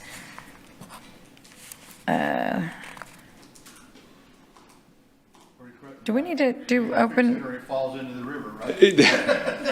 Yes, Are we sir. doing open That saves hearing? us about 10 slides. Okay. I'm going to open the public hearing. Is there anyone in the audience that would like to make comment on item number 25? Okay, there being no one, we'll close public comment, and please submit your vote.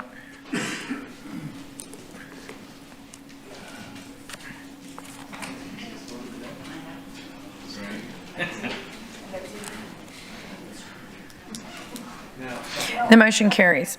Thank you. Item number 26, thank you, is a motion executing professional 2-year service agreements with Intervistas Consulting USA and Crawford, Murphy, and Tilley for air service development consulting services. Good afternoon, Mayor, Council. Tyler Miller, Deputy Director of Aviation. Item before you is for consideration is something typical that many airports our size do. Many airports work with third-party experts to gather and interpret data to help build persuasive cases for air service in their communities. Some larger airports will have full-time employees in-house to do this, but many airports in smaller, medium-sized communities use staff augmentation models similar to what we're proposing today. These consultants are typically data experts. They work with airport staff to help prepare us for airline meetings and conferences like what we have coming up in the next couple of weeks. At these conferences is where we have those one-on-one speed dating meetings with these airlines and those foundational meetings and discussions that usually lead to more in-depth discussions and analysis for communities. They help us prepare those persuasive cases and do deeper dives into data than what typically is available for airports like us to be able to use. We've been using third-party experts like this in the past, just on shorter-term contracts, and it's about time that we start looking at a longer-term contract and relationship with a firm to really bring us to the next level in a lot of these conversations now that those foundational meetings have been had, and it's time for us to start having more detailed conversations with airlines. We've also been using other sources for data and to build these persuasive cases, including Visit Corpus Christi and Dr. Mike Ambrugio, their data scientist over there, does really, really good work with a number of their tools to complement the services that we've been getting from some of these third parties already. So recently we conducted an RFQ to obtain qualified firms for air service development consulting services. We received 2 responses and we interviewed both firms. And airport staff is requesting approval to enter agreements with both firms to utilize the complementary skill sets and a lot of the complementary resources that each firm offers. It's really going to give us the most well-rounded toolbox and approach to continue these conversations with airlines. The contract terms that we're proposing are for up to $100,000 per year per firm for 2 years to give us that long-term relationship with those firms, with an option to extend for an additional 2 one-year periods. It's just important to note that this is an up to amount of up to $100,000. We don't intend to utilize that whole authorization, that whole amount. Historically, we've been using about $20,000 to $30,000 a year. It's important for us, though, to plan for the escalation in some of these conversations. And if we were to retain an airline and begin the operational planning and the ramp up for a new airline to come into the airport, we'd be relying pretty heavily on some of these third parties to augment our staff and prepare the airport for new service. So it's important for us to just plan for additional needs as they would arise through these ongoing conversations. The airport board reviewed this proposal and recommended approval at their recent meeting here in January. And so we've continued our pursuit. Just a quick introduction of the 2 firms that we are proposing to work with. For the last 2 years, we have been working with CMT, Crawford, Murphy, and Tilley. They're a company based out of Indiana, and their team has extensive work experience with airlines. Many of them worked for airlines like Southwest and JetBlue and others. We've been working with them for the last 2 years through shorter-term agreements and relationships. They've accompanied us to a number of conferences, introduced us to their networks within these airlines that have really produced results. We've had 3 airlines come to the community and do site visits at our airport and downtown and throughout, go into the island and seeing all the good things that Corpus Christi has to offer to tourism and to our residents. We've been able to retain seasonal weekly service to Dallas Love Airport through Southwest, which begins this summer. and will continue through about 2 schedules with Southwest, and we're hoping that that will return through ramp-up periods through the airline as they have those resource availability as well. We've had regular weekly calls with smaller airlines. To have a regular weekly standing meeting with an airline is a real accomplishment, and we're still pursuing that opportunity with airlines, in addition to founding that minimum revenue guarantee that we've talked to you about in the past as well. So we've made really good groundwork with CMT already. We hope to continue that relationship with CMT, utilize their network, and utilize the relationships that we've started and build upon that with this firm. In addition, we are proposing to work with the second firm called InterVistas. They're a worldwide firm based out of Denver, but their air service development team complements CMT's very, very well. For example, one of the members of the InterVistas team used to work at Denver International Airport. Denver International is one of our top markets that we have been pursuing for a very long time. And for us to work with a firm that has an employee from that airport builds another network connection and builds another opportunity to create a relationship that we'd like to utilize. In addition to the networking and the new relationships and connections within this industry that this firm would give us, it would also give us new tools for our toolbox, such as a data dashboard that we can use to report on industry trends, new statistics, new perspectives on the same data, and then different data sources that CMT doesn't necessarily have access to. So using both firms and combining them together gives us really the most diverse tool set that we can use to create these persuasive cases. Can you go back a slide? Sure. I can't remember.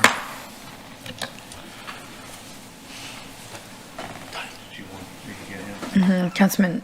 Oh, it's my turn? Mhm. Oh, cool. Sorry. Okay, Tyler, you know I love you guys, and I want to see our airport grow and expand, but we've done a lot of things to make it better, to y'all's credit, but we have yet to see any expansion of airline service to the airport. And now the industry is in a real downturn. Southwest is closing flights everywhere. Fortunately, they haven't impacted us yet, and hopefully they won't. But I'm a little concerned about why we want to spend this money on a long-term contract when we haven't, the short-term contract hasn't produced much in the way of results. The tangible results aren't there yet, obviously. We don't have any new schedules or new routes to announce, but it's not hyperbolic to say that we're closer than we ever have been before. We have knocked down a lot of internal barriers in the last few years.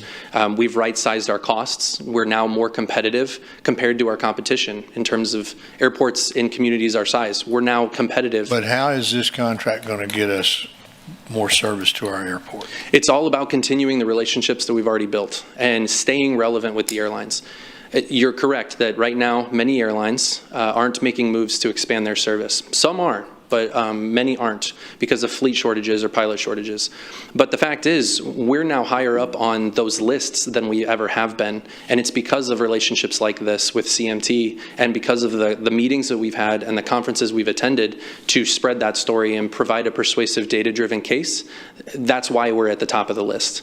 And it's important for us right now to maintain our status and to continue the advocacy for our community at a time where airlines are starting to make decisions about where they will go in 12 to 18 months. They're not going to make that decision in the next 3 months and then start flying immediately after that. But decisions that they make today are the ones that will play out over the next year or two. So this is a 2-year deal with option to extend for additional 2? Correct. Okay. Up to, yeah. Up to. Okay. I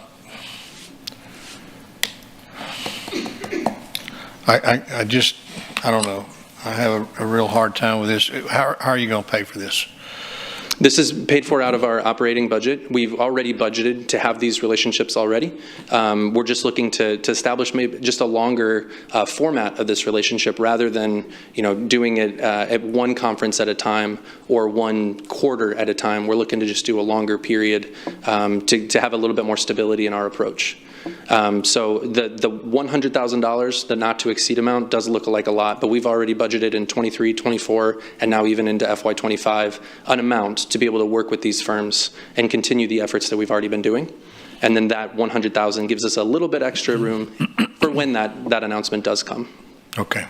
All right, thank you. Councilman Hernandez.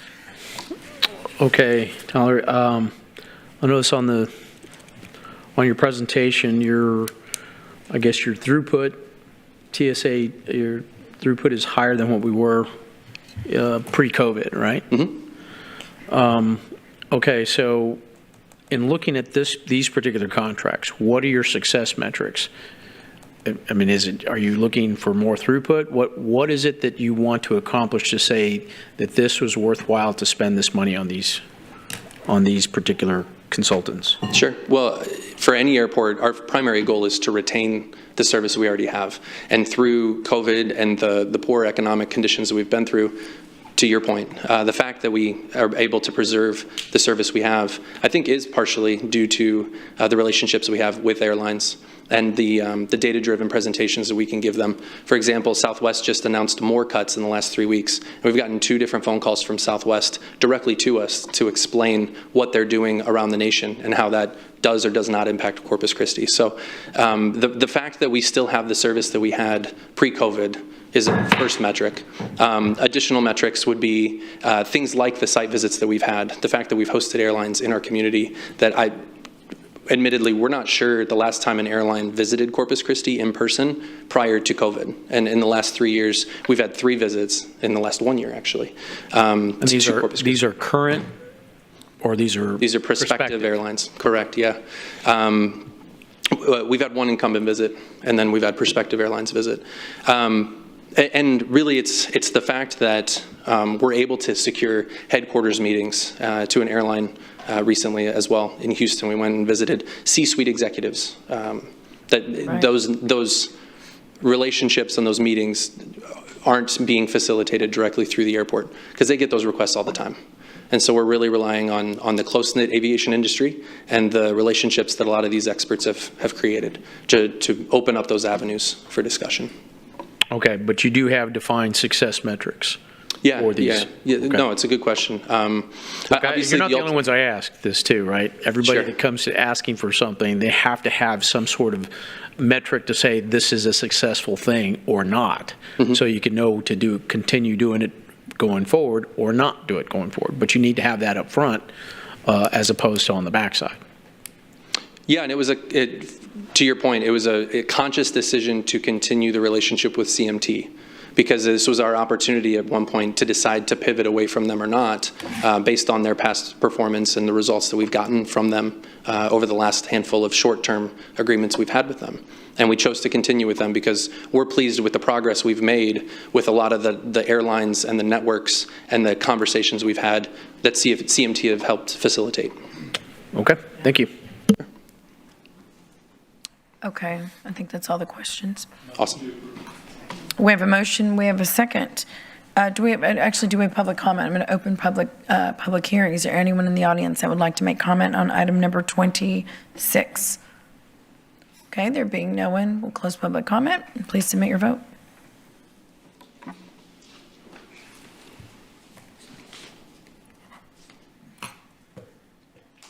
Okay, motion carries. Thank you. Yeah, good luck. Thank y'all. I just would like y'all to pick somebody else. Nothing. Another to do firm? with you two. I think you two are awesome. Another firm. Thank you. I should pick another firm if they're not getting it done. Oh, Understood. okay, yeah. Another Okay. 2 firms, sorry. Okay, thank you, gentlemen. Okay, now we'll move on to section O, briefings, items 27 and 28, which are our last items of the day. Item number 27 is a briefing on State Chapter 327, municipal sales and use tax for residential streets and sidewalks.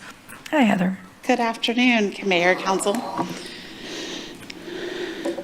So I wanted to bring forward, there have been some questions about specifically about 327, and then what other uses for sales tax. And so what you'll see up here is a list of the allowable uses of the local sales tax by the city or municipality. So most of our provisions fall under Chapter 321, which includes the use of sales tax for general city operations, for property tax relief, for a fire control district, and for a municipal crime control and prevention district. So currently, the city is utilizing two of these provisions. One is for the general city operations, and the other is for the municipal crime control and prevention district. And then there are other chapters throughout that allow for other uses. One is Chapter 327, which is to be able to use sales tax for existing city-owned streets and sidewalks. Chapter 405 or 504, which is the authorization for 4A or Type A Economic Development Corporation. Chapter 505 or 4, which is the 4B or Type B Corporation, and then Chapter 334, which allows for the voters to approve a venue project specifically for the use of sales tax. So then also there are also provisions within the code that allows for other entities to collect sales tax. And so this allows for counties to collect sales tax for general county operations, property tax relief, crime control district, and special improvement districts. Then you can also, the other entities that are listed are allowed to receive sales tax, which includes the municipal management districts, municipal development districts, the county assistance district, a county development district, the Metropolitan Transit Authority, emergency services districts, library districts, and then special districts. And so these are the uses for municipal tax for the municipalities along with other entities. So more specifically about Chapter 327. So Chapter 327 provides for the use of sales tax revenue to maintain and repair municipal streets or sidewalks existing on the date of the election. So these streets and sidewalks have to be existing and in place at the time the election occurs. This cannot be used for new construction or extension of existing streets. The voters can approve a term of up to 4 years, and that can be reauthorized every 4 years. There's not a limit on that. And then in the statute, municipal streets are defined as the entire width of a way held by a municipality in fee or by easement or dedication that has part open for public use for vehicular travel. So basically the streets have to be owned by the municipality. They have to be open for public use for vehicular travel. And then the term does not include a designated state or federal road or highway or a designated county road. So those roads cannot be owned by the state, the federal government, or the county. And so that does conclude my presentation. I'm available for any questions. Councilwoman Campos. Thank you, Mayor. Is there a reason why we just recently received this information? Why was this not ever discussed as part of the tax, just a choice given? Sure. So, I mean, the direction given by council was to explore additional uses for the Type A under the Type A sales tax authorization. Mm-hmm. There had not been any type of direction given to staff to look at other possible uses of sales tax. And so what staff brought back was those projects that would be eligible under the Type A authorization. Okay, but I think through the many, many years that, I've grown up here, we've always had the issues of streets, sidewalks, the residential streets in particular. So I'm just, but again, this is something that only comes up when our I guess tax sales is expiring, mm-hmm. right? This is the only time that we get a chance to use this 327, Chapter 327, is that correct? You do have to have a portion of sales tax because local sales tax can only equal 2 cents. And so you do have the opportunity right now because you do have an authorization that is expiring, but you can actually abolish an authorization at any time and reauthorize it for a different purpose. I'm sorry, say that again? So we don't have to wait 4 years to actually introduce the 1/8 cent tax? I thought that was the whole purpose, is that we can only do it, whenever we decide the contract. Let's say it's every 10 years or every, 20 years or whatever it is. We can't. Can we continue to add like another 1/8 cent tax? I'm not sure how. No, you can reauthorize. So say right now, so you have the type B sales tax. If you chose to, council could take it to the voters to abolish the existing use and reauthorize under a different use.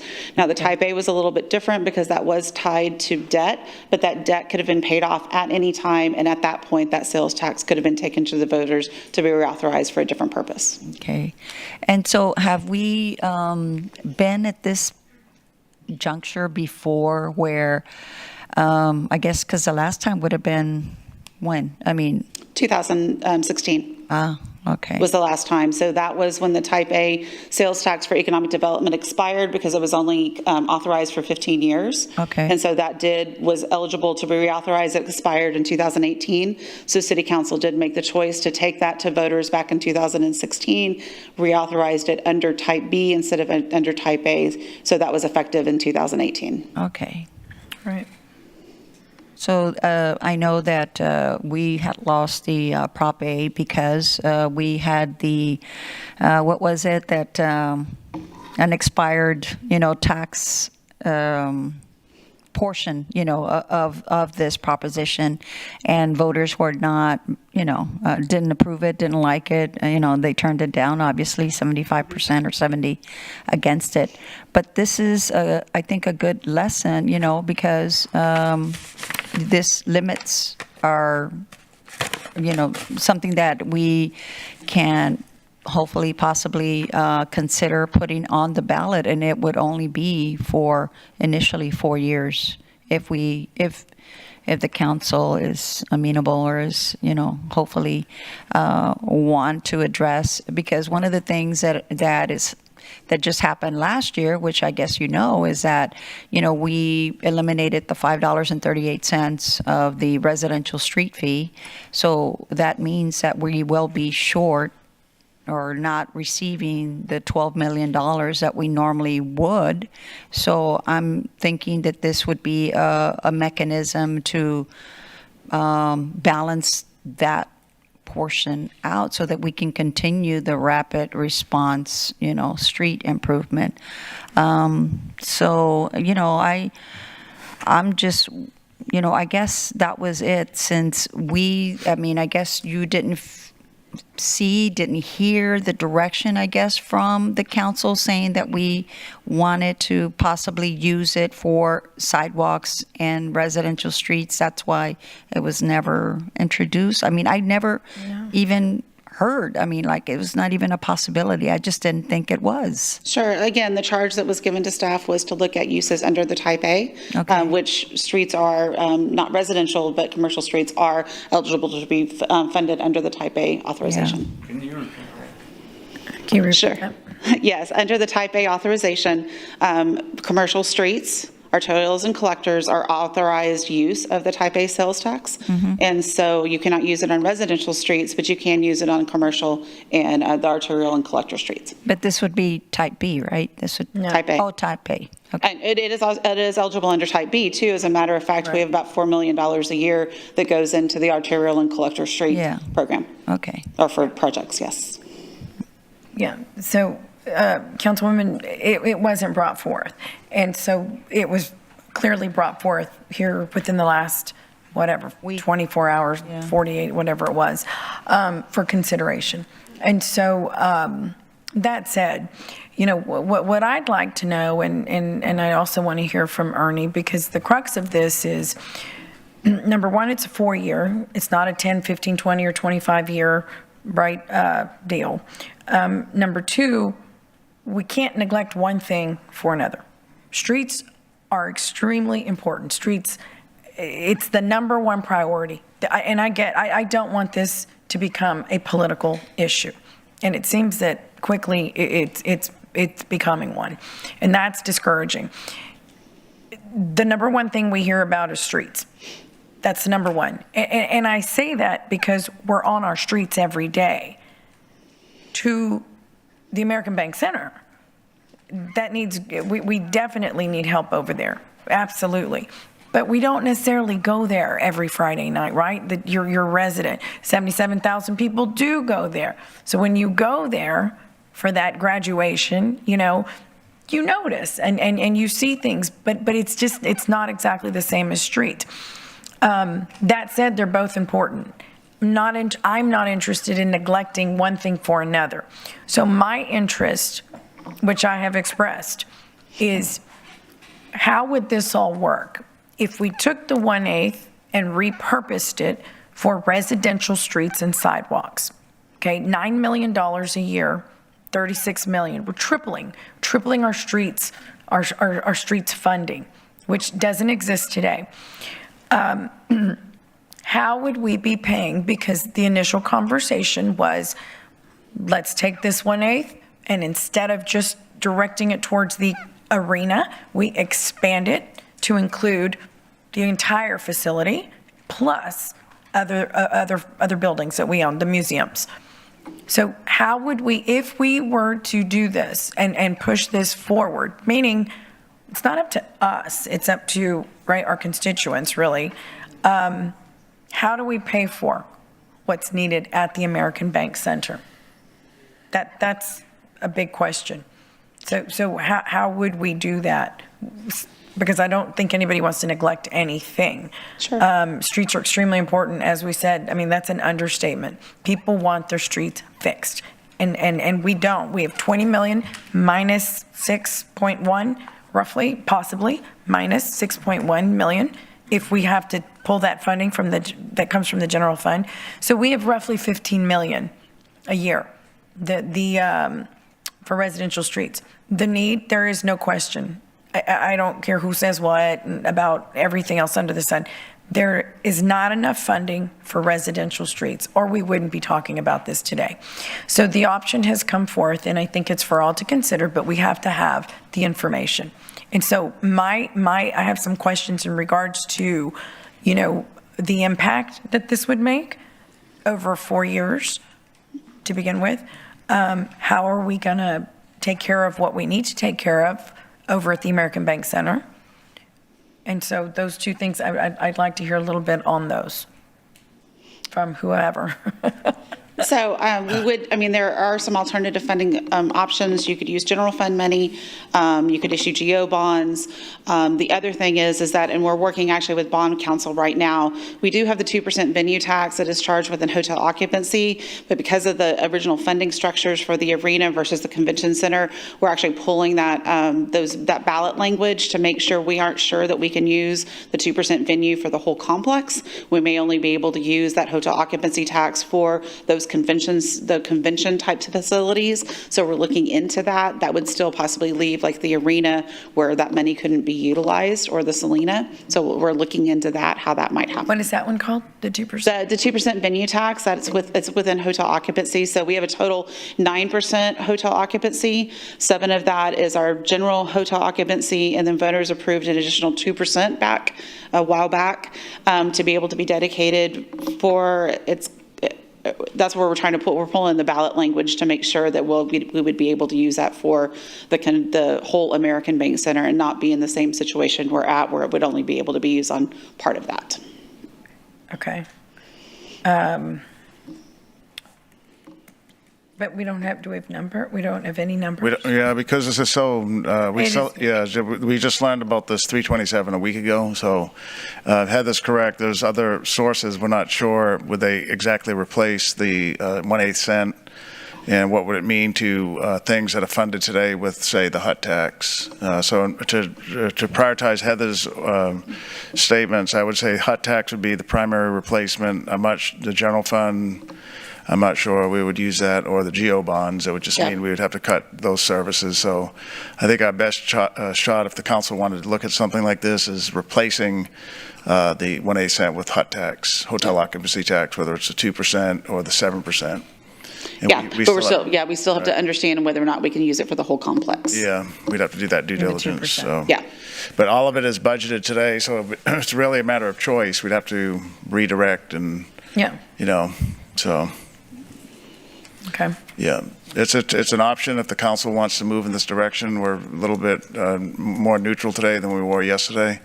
So it's really we're hearing all sides of the story. We don't want to confuse voters. It's a good option for streets, so it's a tough decision to make, right? We know we need street monies. We also know we want to get this 1A cent type A sales tax passed. So it's, yeah. Right. So I don't know about the confusion part. I know it's been said, but I'm not sure what's confusing about. Yeah. We're going to, fix street, if we were going to. I don't like, I don't think it's fair for anyone to lean in any certain way because we don't have, there are no numbers. There's nothing to go by. That's why I've been very clear when I've spoken to people individually since this conversation took place and up here that it's an option and it's an opportunity more so. But it is not to neglect one thing for the other. So without knowing is the 2% of what, how much is that? How much, how much, I know we don't know that. How much, what are we talking about in terms of looking at taking care of our responsibilities over at the American Bank Center? It's very difficult to say, oh, well, it is something we should do or not. But fixing our streets, hands down, it's something that everybody wants. I'm going to go ahead and pass the microphone around here because we've got a few lights on. Councilman Pusley. Heather, could you bring the presentation back up for just a second? Because I have a question. Which page? Okay, that one. Okay. The top sentence says, provides for use of sales tax revenue to maintain and repair municipal streets or sidewalks existing on the date of the election.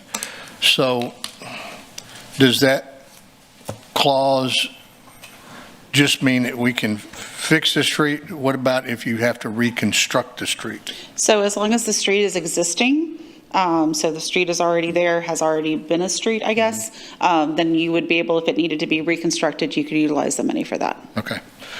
You just couldn't make new streets. Okay, so if you had to do a reconstruction, you would? Yes. Okay.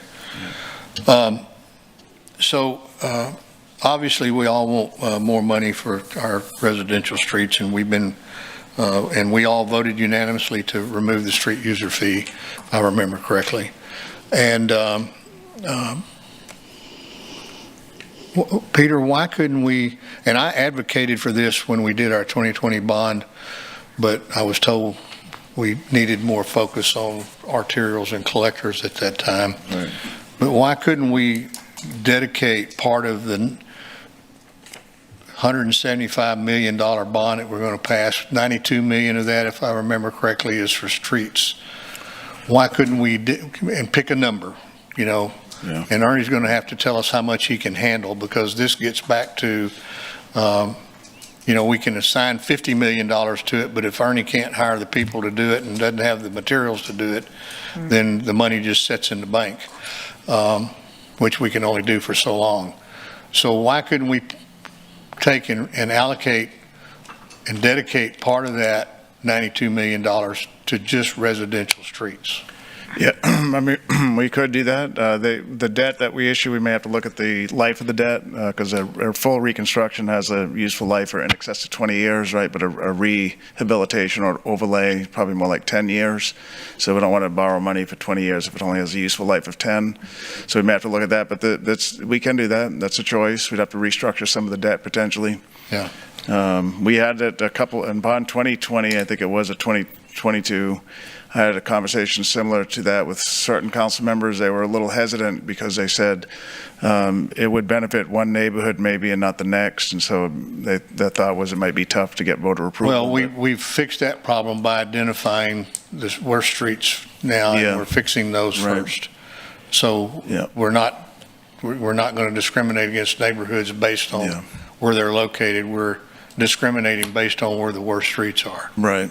So we've taken care of that problem. Yeah. The answer is we can do it. We'd have to work with our financial advisor to check out the structure of the debt. Because here's the problem for me personally.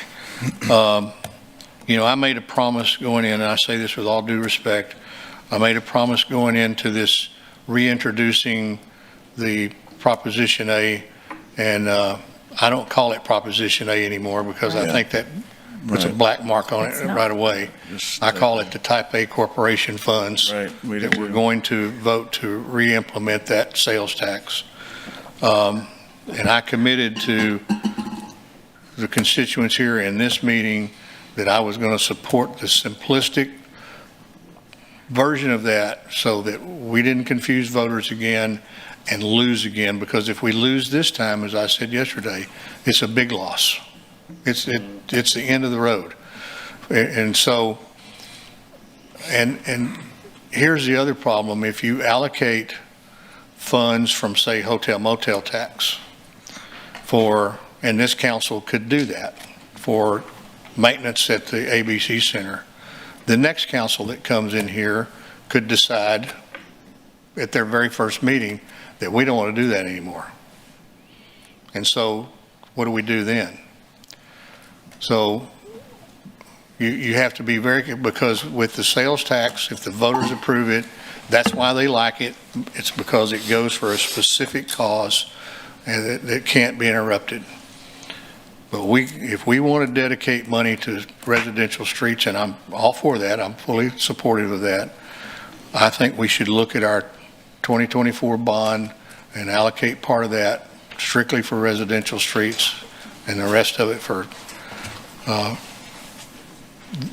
collectors but I just think it's very dangerous and very risky for us to say that we're not going to take care of the ABC Center through voters' approval so that money is there for maintenance and yearly maintenance, which we get criticized about all the time. We've been highly criticized by this community for the poor condition of the ABC Center. That's not your fault. It's not anybody here's fault. Those decisions were made a long time ago. But we now have a responsibility to update that facility and get it back in the shape it needs to be, and to provide the maintenance on a yearly basis that facility, the art museum, the science museum, the Salina Auditorium, the arena, and the Harbor Playhouse are going to require on a yearly basis. Right. And that's a big deal. And so, anyway, I'll shut up.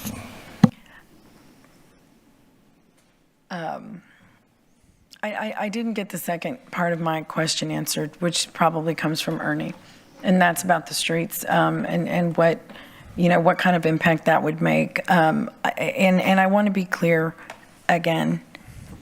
My statements, it isn't about choosing. This isn't about choosing one or the other. I have the opinion that you can ask the first 50 people you see outside of this building, maybe, wherever, what is your number one concern? What do you want done? And it's a one-syllable word. It's streets. And every person up here knows that. And I say that because I believe, Councilman Pusley may passionately believe what he just said, which is the American Bank Center it's of great concern, it is, which is why I'm saying we can't neglect one for the other. That's irresponsible. But we can look to see how we can address. To me, this is a huge opportunity to look to see if it makes sense. But again, we don't really have numbers, so without that, it's a little bit difficult to consider, can we take care of our responsibility through general fund or hot funds or what have you, to what degree. But I do want to know, and I know we have a couple lights on, but I do want to know, maybe from Ernie, does that even, because a council member did say, well, would that even make an impact? It was just in a conversation with me. Would that even make an impact to our streets problem, right? $36 million. So I'd like to know, would it? I'd like to know, I think something else came up was, do we have the capacity to do it? Do we? I don't know.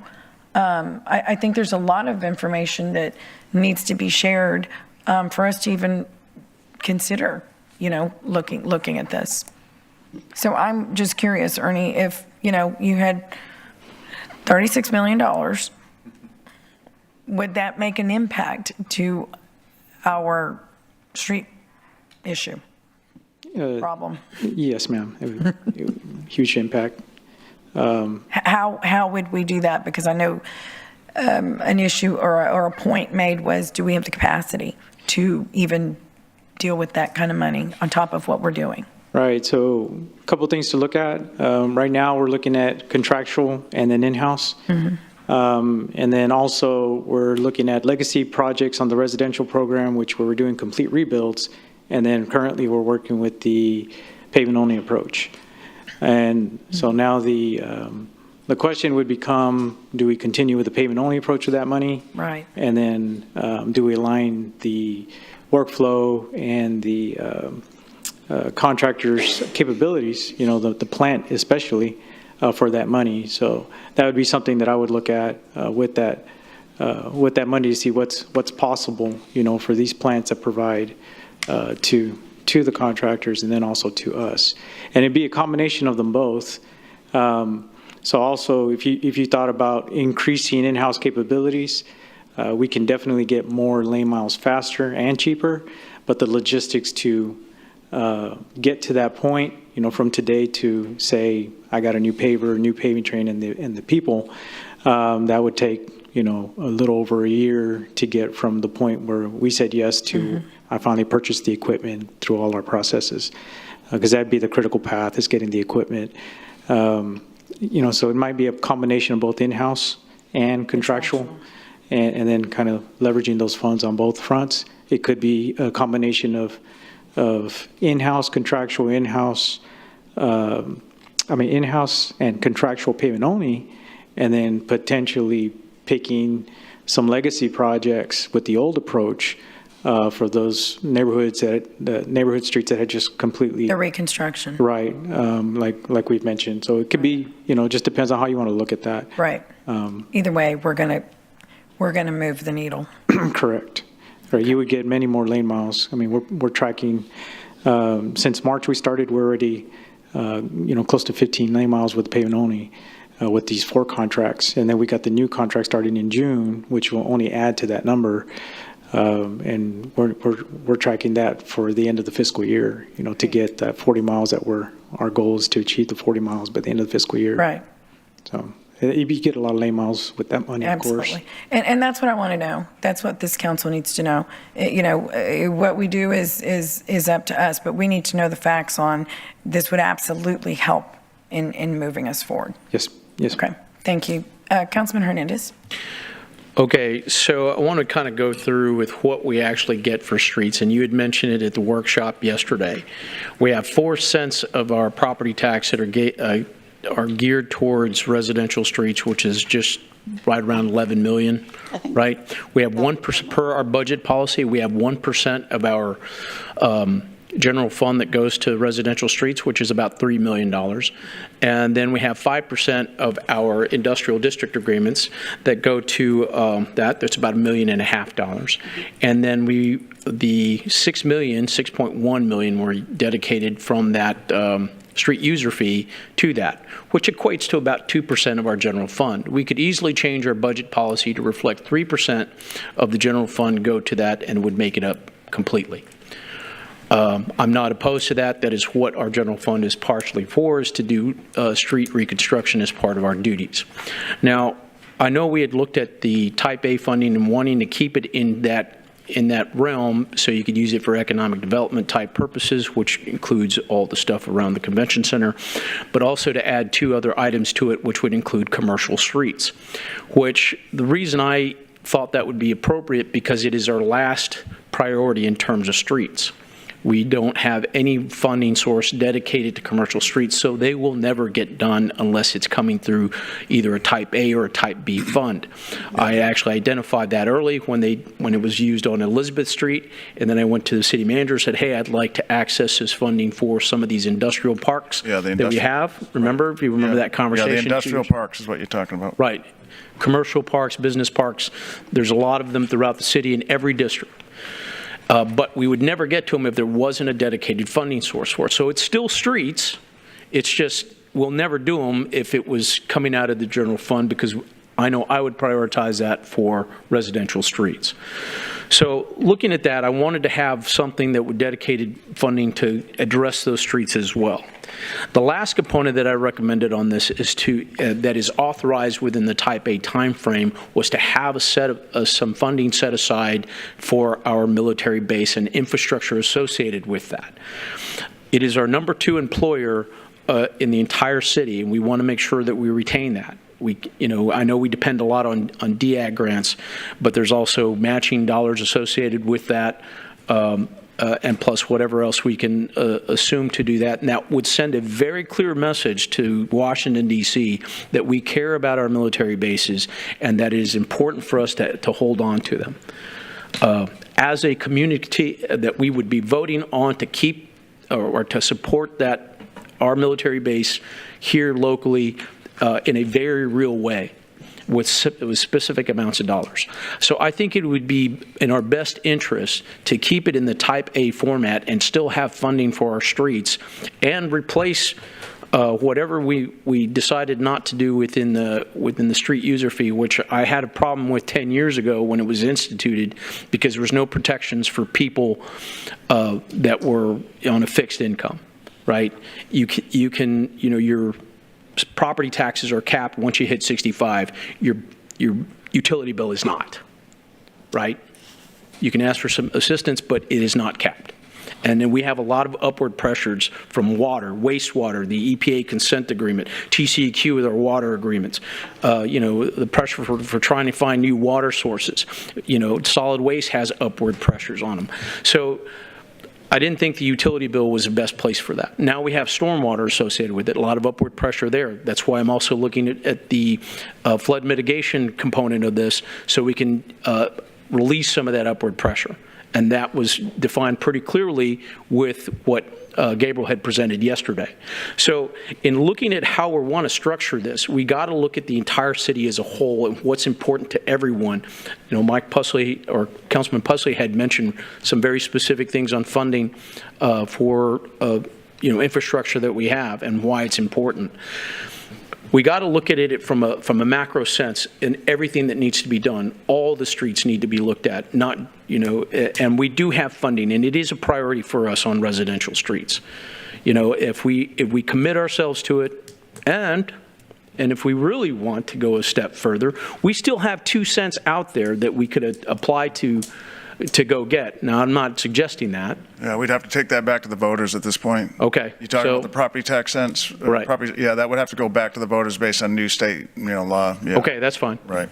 Okay, so, that's a whole other discussion. So I don't recommend that, but that was one thing that we had talked about previously. So with that, I think looking at all streets, and you would still be doing the streets if we did commercial streets, right? It would still be you guys, right? So I think we need to look at the entire city as far as this goes and what we could utilize this money for. Now, it's got to be very specific, right? It has to be, we can't have it so open-ended that we had something for the seawall and then we built the water gardens with it, or we're looking at doing stuff in the marina with it, like a boathouse or something along those lines. It has to be very specific to whatever we're asking for, whether it be, commercial streets, help with military infrastructure, the convention center complex and associated buildings in the C district. Those things have to be very specific because where else would we get that money from? It has to be paid for somehow. So I think, Peter, the direction that you were given from the council as a whole was the correct one, but I could tell you I was the first one to say we should have taken it off the ballot when it was Proposition A last year.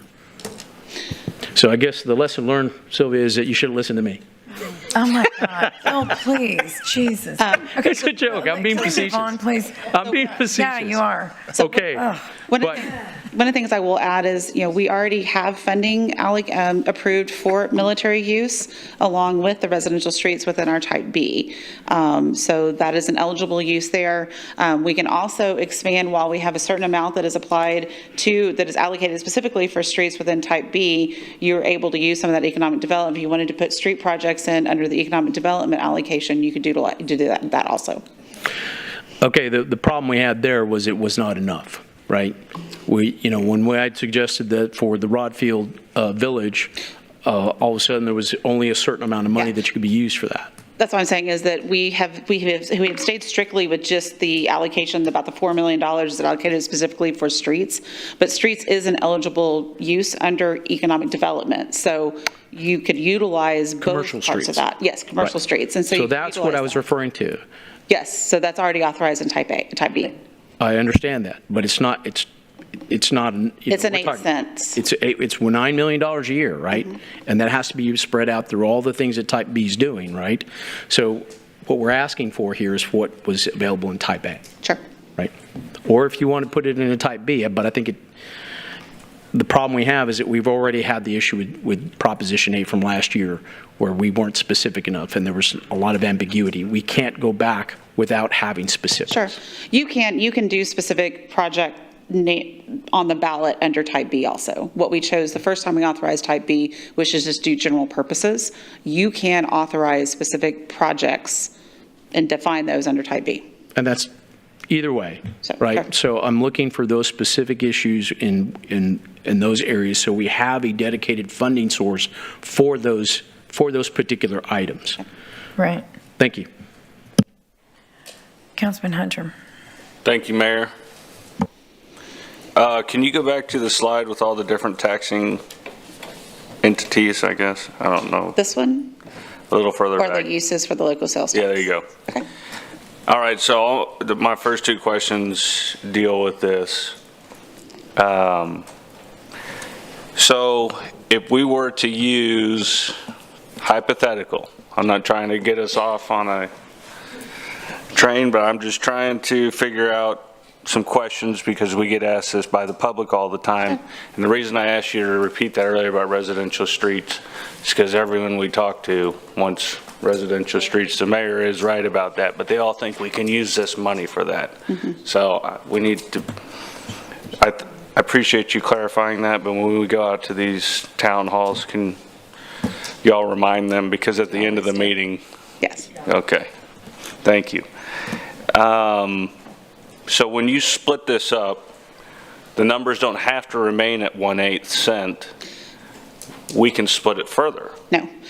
The state comptroller requires us to allocate the minimum of 1/8 cents. So then why have we been doing a seawall fund for the last whatever many years, keeping that money in there and building a water garden off of it?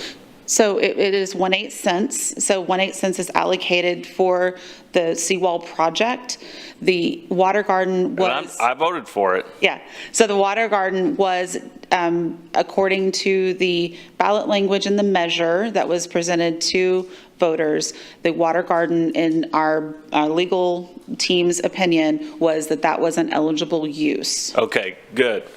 So what I'm getting at is this. So we just said no on the 1/8 cents, but we can put together a fund of 1/8 cents and then put a cap or reserve on whatever is specified for that to be in that fund. So let's just talk about the American Bank Center. Okay. Or whatever it's about to be called.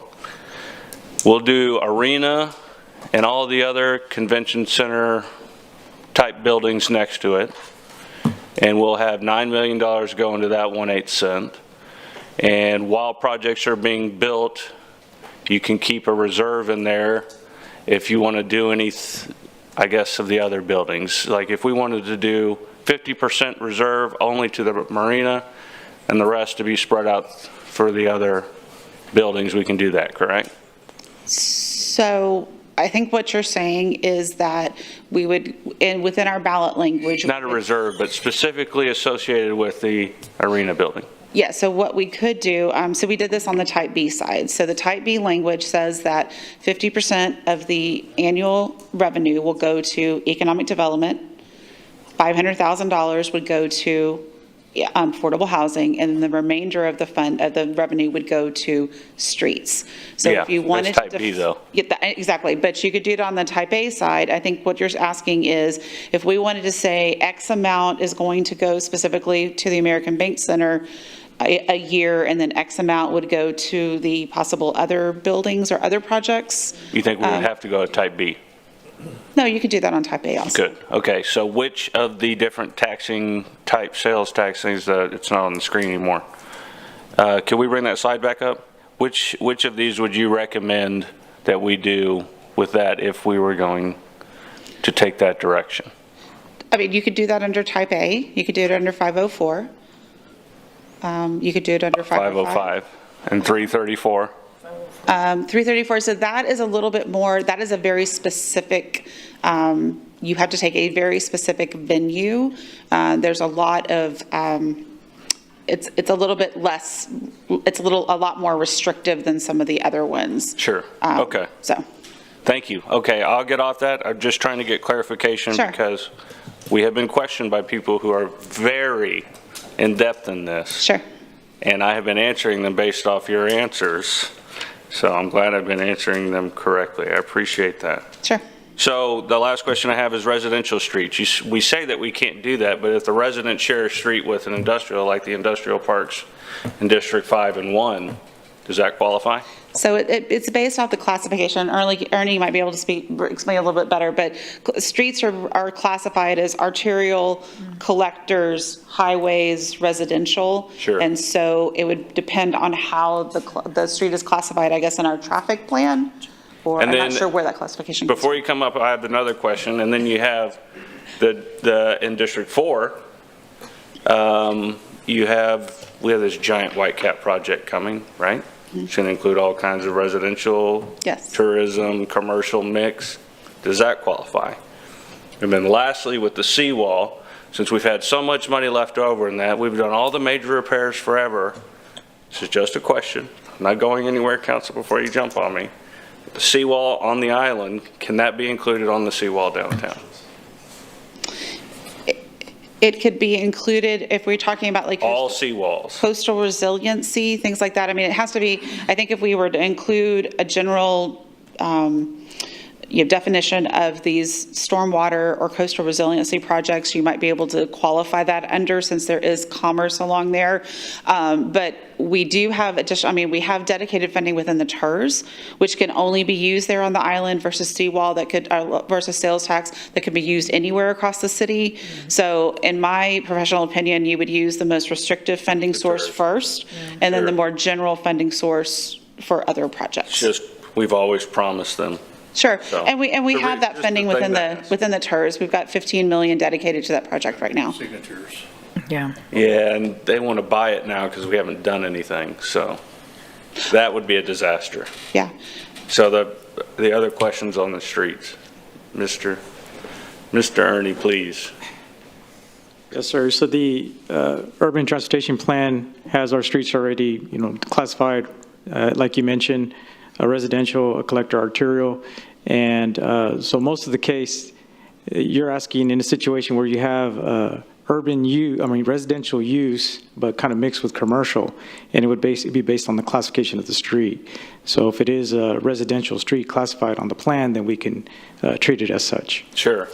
The other reason I'm asking is most of our competitor cities that live along the water are going into those mixed commercial residential use zones. Okay. Which I'm sure Councilmember Campos loves, but hey, it's pro sidewalks. But that's just, I guess I'm done. I don't want to take up any more time because we have another presentation after this, but so you're saying it is possible? Right, and that's kind of like you're saying, it's mixed use, so I've never been in a situation where it hasn't been one or the other. So that'd be kind of a first, where you have some residential homes in the mix with the commercial use. Okay, thank you. Yes, sir. Councilman Roy. Heather, one of the things, and Councilmember Pusley talked about this a little bit, is that we got to keep this simple. And as I sit here and I listen to everybody talk about their ideas, one of the things that there's a common thread here is that no matter what the funding mechanism is, basically in terms of whether it is the American Bank Center, whether it's residential streets, industrial or commercial streets, we have a mechanism that designed that we can meet that need, right? It's just we got to decide what are we going to do here, and this is our second go around with the voters, so it needs to be simple. And you know, the thing is that as far as District 1 goes, you know, I've got the American Bank Center. I'm concerned. You know, I think we estimated $60 million worth of. I think we've made some headway on that, right, Peter? $3 million so far on the perimeter and some of the entryway in, yes, sir. But we know in repairs between that and the Saline Auditorium that we've got to do. But I want to just go back and make sure that this council remembers to keep it simple, because that's what the voters going to do at the end of the day. If we make this thing too complex and we start allocating like we did the first time around, $500,000 here, and let's cap $1 million over here, and let's do this and let's do that, it's confusing. So if we really sit back and look at it, we're going to be able to meet the needs or structure the needs. And if we keep it simple, maybe some people think that simple is residential streets, and then we'll look at flood mitigation in terms of the other 8%. We're expanding that definition, right? So it's going to meet the Oslo Parkway. It'll take care of North Beach, a little broader definition, right? Yes. So that's just my thing at the end of the day, because I'm sitting here, I'm listening to all of this, and have quite a bit of insight at the same time, a little bit confused on, okay, well, what are you really wanting? And this is it. We're in the bottom of the ninth. If we strike out now, we strike out. So. That's not what I was getting at. Yeah. Well, I'm not pointing this at you. Okay, thank you. So don't take it personal. But I'm just saying that overall, as a group, we got to keep this simple. I'm sorry. Thank you. Councilman Pusley. Yeah, and I left my version of the really nice presentation y'all gave us on the Type A and Type B explanation in the car, but if I remember correctly, and I could be wrong, the Type B funding, there was, didn't we already have commercial streets in that? We do. So under Type B, so the three that was- purposes for Type B was economic development, affordable housing, and Commercial arterial and collector streets. Okay. Have we used any of that money? We've used it fully every year.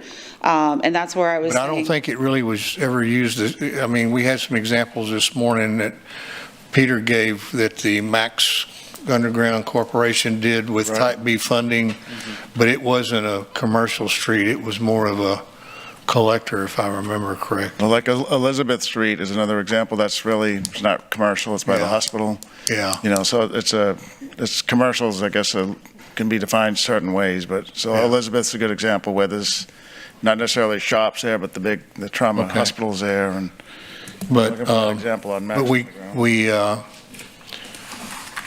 certainly have that funding available for commercial streets. And so the other thing that I think we lose sight of sometimes, and correct me if I'm wrong on this, but with either the Type A or the Type B funding, if we want to dedicate that funding to cover bonded indebtedness, we can do that. That is correct. So you could, let's say we wanted to redo all the commercial streets and all of the industrial parks in this city, and it was going to cost $40 million or whatever the number is to do that.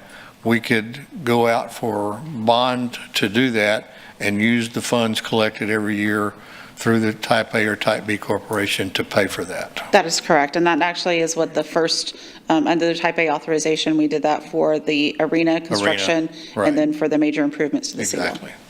Okay. So you have the ability to multiply your usage of that money. Okay. And I just want to remind everybody that in November, this is going to be a big ballot.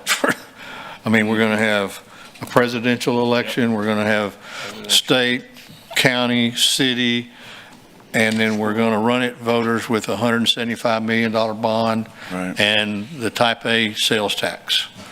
And so that's my reason for, stipulating that and I agree with Councilman Roy, we got to keep it simple so that, because people are, right now, our economy here in this coastal bend area is pretty good.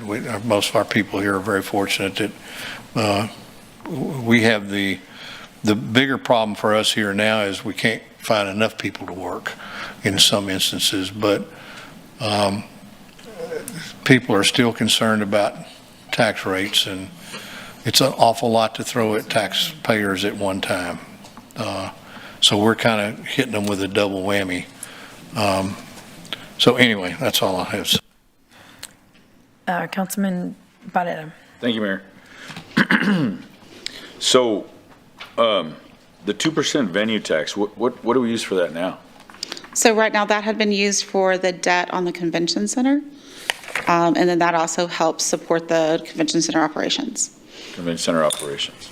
But we don't know how much that is. It's about $4.7 million. So it's $4.7 million that we're using right now already for the convention center. Yes. So then if we moved it, then, okay, that sounds a little difficult. And then I remember what it is. I guess I just want to set it into the public. So the street user fee, I'll just reiterate, it brought in $12 million a year? That is my understanding, yes. Yeah, that's correct, Councilman. It's about $12 million a year. So we gave that in relief. Now we also had, I think I heard some discussion earlier that the voters had approved long ago, and I know it was before I was on the council. I guess we were increasing the taxable amount, and to be able to fund streets. Right, the property tax, the community approved a 2+2+2, as they called it, increase in the property tax rate. And this council did the first 4 cents, so 2, and then we did another 2. However, the state law changed by the time we got to that second 2. And now, even though the voters already approved it, it would require another vote of the public if they wanted to exercise that last 2 cents. I'm just curious, how much did that generate? What is 1 cent on the? I don't know. I'm sorry. 2 cents would be about 5.5. Okay. Yeah. Really? Is that right? That sounds about right. I mean, I'm going. But it's 4. Yeah, I think you had 4 cents produced. How much? 4 cents produced just under 11 million. Okay. Yeah. 10. So about Okay. 5.5. Mm-hmm. Yeah, right. Okay, so, and on the type B funds right now, we say whatever's left, we're using for streets. Well, the way that it has been allocated is that 50% of the money, so 50% of the 8.9 million goes for economic development type projects. Then $500,000 is allocated to affordable housing. Then the remainder, so basically the half of 8.9 million minus the 500,000. So it's about 4.3 million, 4.2 million is what's going into streets right now for streets projects. But we could approach Type B board about utilizing some of that economic development money. We haven't been utilizing it fully, that we could allocate more towards streets because streets is an economic development project. Okay. And I thought type A was project specific. It is. So you have to do, so right now the 2 projects that we are proposing to take to the voters was the cultural and entertainment venues. So then 327 is something completely different. Exactly. 327 is something different. So the 2 projects would be the entertainment and cultural venues in the C district, and then the other one would be the stormwater and coastal resiliency projects. But we have very specific projects. So if the council wants to entertain Councilman Hernandez's ideas, that we may have to move some of that to the B, unless we have some defined projects for the military base and we list out exactly what industrial streets. Yeah, they're right. It would have to be more towards the B, because then it's not. It's what is it called? Not project, but it's purpose. Purpose versus project. I would challenge my colleague to put that on a postcard, because I was going all over the place. I need a whiteboard, so, okay.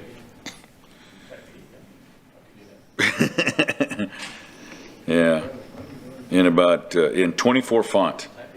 In 24 font. Let me see here. I'm going through all my notes here. Okay, and then the PFC. Yes. How much do we anticipate that generating? We're actually rerunning those numbers because the original numbers that we were using last year were based off of the expansion of the American Bank Center along with a new hotel, several new hotels. So we're in the process of getting those reruns. So based off of what our current decisions are, we would need to see what we think that would produce. Okay, and then right now, correct me if I'm wrong, the number I keep hearing is just to repair the American Bank Center, it's around 50 million. 60, is that what you said? Yeah, right now, 60 million? 60 as of last year, so it's in counting. And you know. And so those are capital improvements. So that's not just repairs, but that's actually mechanical improvements, bringing everything up to the current standards, So things roof like and that. air conditioning. Roof, HVAC, electric, the electrical system, things like that. ADA compliance, health and safety, climate control systems. And, So it's, and, and I guess when we decided to remove the street user fee, I mean, how did we come to justify that again? We said we're going to use 6 million out of the. So in this year's budget, it was because the user fee was in place for October, November, December. It was only a $9 million, not a $12 million issue, and the $9 million came from the general fund one-time revenues, so excess revenues, which in large part came from property values, which we just explained yesterday, down 10%, and on the preliminary values. So. Compared to last year, down 10%. We should have done that on election year. What is it? Okay, and Ernie, how many lane miles can we get for $9 million? For 9 million? Because here's the thing. It's my understanding. So it's got to be either industrial or a collector or main. So I guess basically what we're going to do is we would reallocate funds that we're using now at the general fund. So because we'd have to do a complete reconstruction if we're doing this. It's not going to be just a rapid repavement program. For which program? Are you talking about the industrial? Well, I'm talking about if we put something on type A. I mean, how many lane miles would we get out of $9 million? $9 million, if it's a reconstruct, you probably get about 3. You know, it'd be just divide by 2, you know, for that number. And if it wasn't? And if it was paving only, you probably get close to 10, 11 miles. Okay. And let me see. I still have a lot more blank on here. I'm highlighting all my questions because I have a tendency to forget them. Peter, when you first got here, how much money were we putting into streets? Very little, and we didn't even have a public works department. So. Yeah, I need you to be a little bit more specific. I know. It was probably 10, 15 million, if that, with no other. And I'm talking all streets because we're talking about collectors, main roads. Well, if you add bond programs, it's probably double that amount, probably 20 million. And how much are we appropriating now? Today, with the Public Works Department, right. Forces. It's 20 million for residential, 11 million for arterials, or 12 million for arterials, and then 5 million for residential in-house. And then we got That's 1 not million your other for crews, concrete. though. I mean, yeah. Right. Thank you. It's more like when you add everything in, the public works teams that take care of the whole right-of-way that didn't exist before, it's like 60 million all in. That's streets and the right-of-way maintenance. And how about with bond projects? The bond projects, well, we have 90 million in the last bond program. So 150 million. So the commitment of this council has been obviously to fund a lot of streets. Right. I wish I had that bar graph I used in the budget presentations because you can remember the. Yeah, I'd like to see that. Yeah, we'll have to get that. I think if we go to the point where we have well, I'll go back to that later. Yeah. I'd like to see that. Let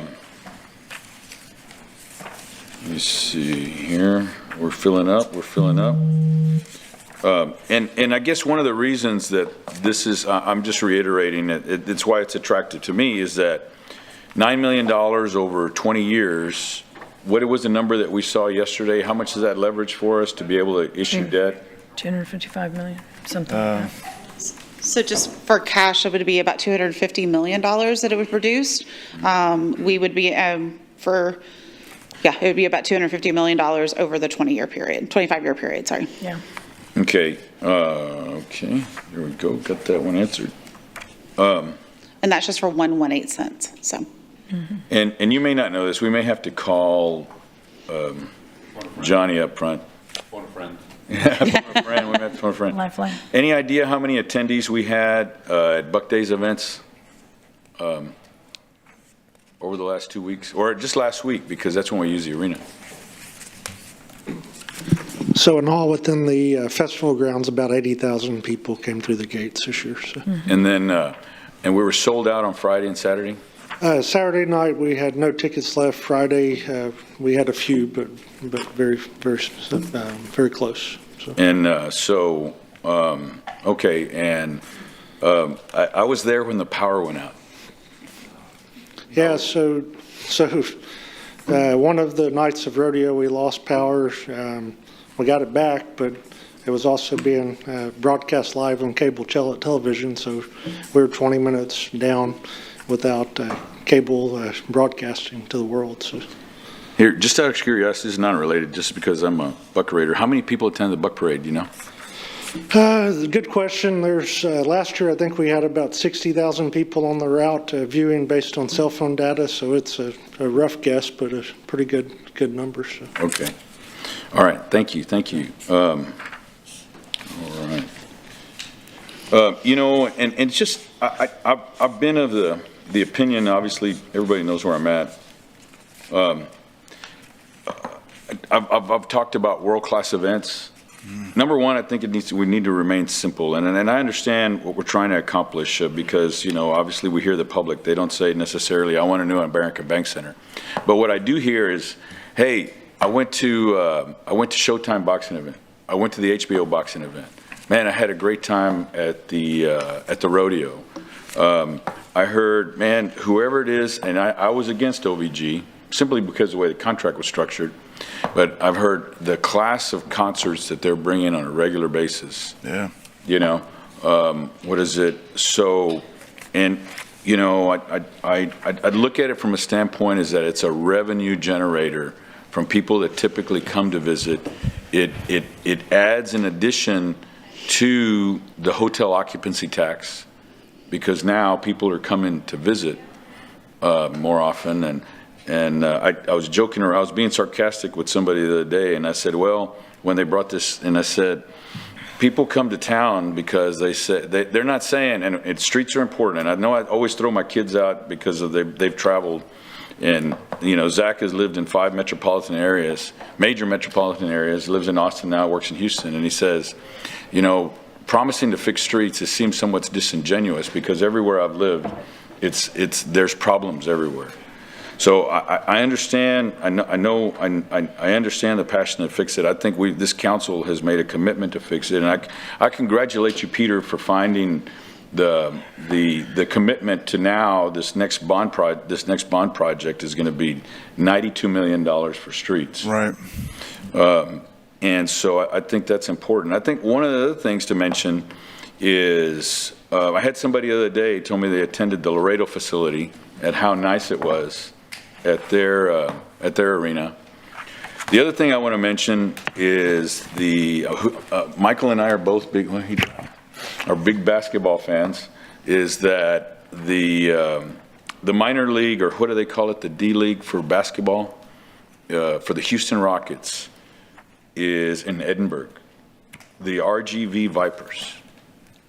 You know, and I think those are the areas that we have to compete with. Okay, there he is. Sorry. No, I was just basically stating how the RGV Vipers, which is the farm league the D League for the Houston Rockets, is in Edinburgh. You know? Yeah. And how that's beyond me, how that ever happened, especially this being such a big Spurs and Rockets community. One other thing, now the county can't compete with this on this next ballot. Can they? It is our legal counsel's opinion that no, they cannot. Okay.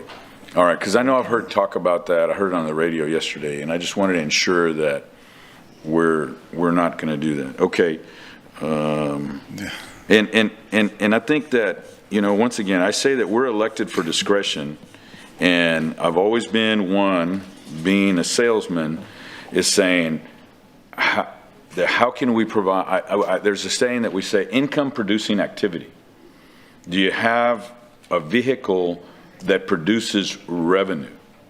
And although streets are very important, they contribute to quality of life, but we know that I'm sure we had quite a few hotel nights as a result of the event that we had last week. I'm sure that if we had Showtime Boxing, that we had, all those events, whatever it is that we've gone through and all that. So I think that's something that's important. And the other thing is that I know we also, I'm just kind of, and Peter, I caution you because I know I was criticized and I blew up on you a while back. I just want to be conscientious about how items like this get on the agenda. We operate as a collective, and I know we want to explore every option, and I know this came up afterward, but I think it's something that we should, the policy is it's 3 individuals that can get it on the agenda. So I just be cautious about that when you put something on the agenda, so that way we can talk about it, because you don't need to be put in that position. I don't want to get cross with you again, and so I'm just that bothers me a little bit. Right. But for right now, that's all I have. Once again, I guess you can tell by my line of questions where I feel that it's important, and I think, as I said before, it's got to fit on a postcard.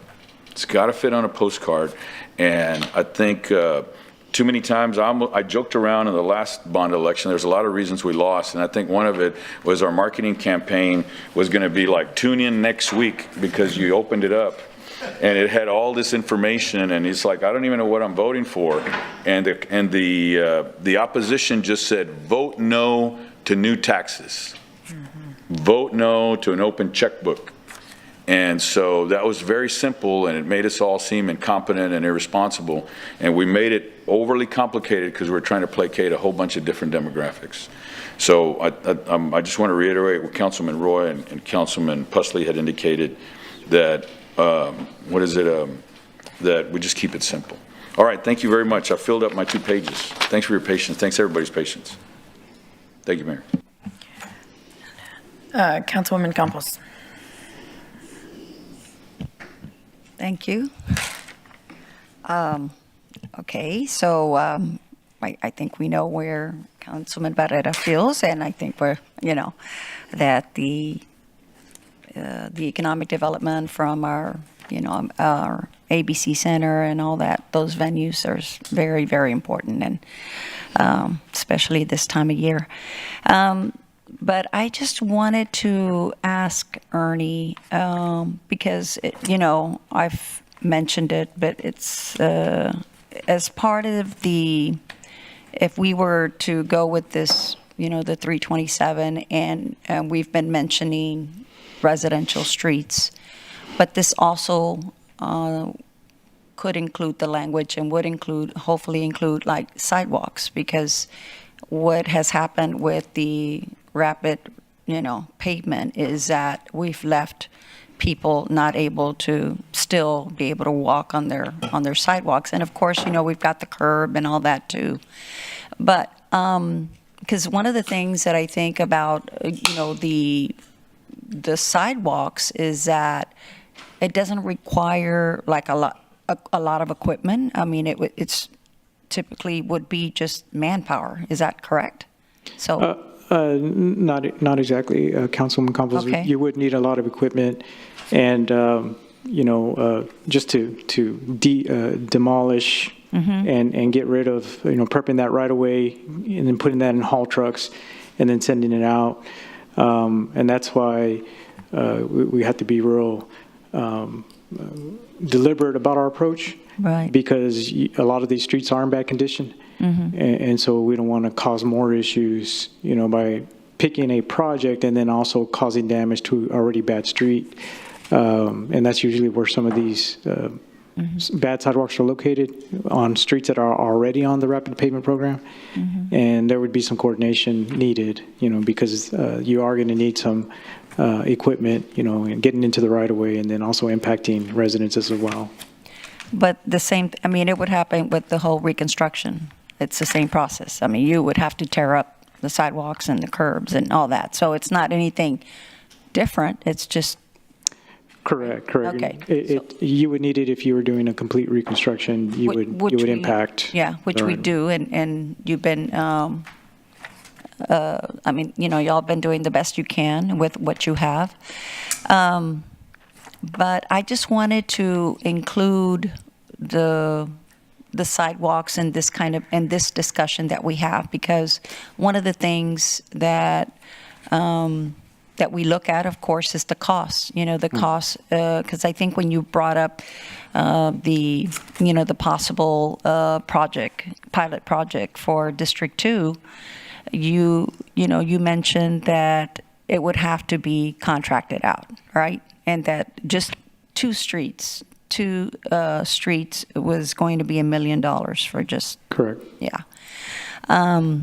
But let's say if we were to do it in-house, what would that reduce it by any kind of percentage? That would reduce the costs, yes, ma'am. But like I mentioned about adding capacity to in-house in terms of money for additional lane miles for sidewalk or streets, is that we're currently staffed to do our current service level. And then if you were to increase it, you would have a good year and a half before we could even get the equipment, procure staff, and get to that point where we can include that to our delivery mechanisms. Okay, so right now we're, still discussing whether we want to look at this, to look at residential streets and, possibly include sidewalks. So if that were the case right now, I mean, what I'm hearing from you is that you don't have the capacity, right? That's Not internally, no, ma'am. and so do you have a kind of estimate? Because I'm like in everyone else. I don't want to, put money into, a project and have the money sitting there and us not being able to use it. So if we were to have a sidewalk program, what would that look like? What could we possibly see? Right. From, at least trying to put some funds into that, Right, and those specifics I am going to present after this council meeting for goal setting on our slide. So that information is on that slide if you want. On the sidewalk program development? Yes, sir. Yeah, so we sent a memo, Ernie drafted a memo so everybody's aware, meaning the council. It's going to take time to develop a program, and it's going to take a consultant to help us. So it's months in the making. So we won't have one today. Tomorrow will be probably a year before we say, here is a robust sidewalk program for the city that includes criteria, selection process, development methods, appropriate funding goals, approach. What do we do, first? Is it ADA ramps? Is it what have you? So it will take us some time. That's not something that's developed overnight. Well, the 327 has that language. Are we saying that if we were to consider using that chapter 327 to appropriate it for residential streets, are we saying we would not include sidewalks as part of that language? If the council wanted to include sidewalks, it would be a year before any sidewalks would probably be done by the city forces anyway. It would be we don't have any metrics on the PCI for a street. Yeah. So there would be a significant delay in doing sidewalks under 327, as opposed to streets where we, as Councilman Pusley just said, we know what the worst of the worst streets are based on the PCI score. We don't really have that for the sidewalks right now. And probably something, just to interject real fast, something to other consider is the fact that this under 327 can only be authorized for 4 years. And so I don't know that we would ramp up an internal city department. It would probably remain with contractors because we wouldn't have funding guaranteed past the 4-year mark. So it's something to take into consideration. Okay. But on the same token, if we don't put, this money would be also used possibly for getting ready to get a sidewalk program going, right? Because that money that, for the consultant, for, for getting everything ready could be used for that money. I mean, could be used in preparation. The consulting contract's probably 50 to 100,000, so we wouldn't It's need not.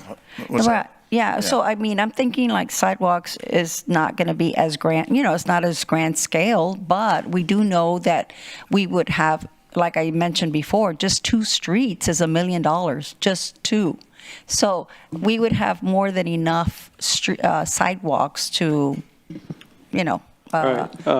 start addressing those issues. To the information Mr. Zanoni just presented on our plan for this afternoon, we did some research with one of the consultants that did do an assessment, and it took them 1 year to assess 800 miles of right-of-way with 3 two-man teams and 1 scooter to measure profiles, and the cost was $1.2 million. And so that was the cost that they had came up. Okay, no wonder you look worried when I said it was 100,000. Yes, sir. That's why I got up. And so the cost they gave us, just ballparking, for our 1,200 miles, you're looking at $2.25 million. And it would take them 18 months to review the assessment because we don't have scores. And so you're looking time span from beginning the RFP for assessment, August of 24. Your work wouldn't begin until November 26. Okay. Well, it's good information to know. Okay, I guess that's it for me. Councilman Klein. Thank you, Mayor. Heather, Peter, thanks for bringing this to us for our consideration. I think that we should look at all tools possible in trying to address residential streets. And if this is something that can be helped kind of push that forward, help shorten the time frame and getting the residential streets back under control, I think that's worth our consideration. I had a couple of questions about this, how this would look. If we were to go in this direction, utilize Section 327, I'm wondering how this would look to voters. Could we present this still as a single ballot measure, or would it have to be a separate ballot measure broken out from the other uses of the sales tax? So we would have to be a separate proposition because this is under different codes within the tax code. So this would be a separate proposition.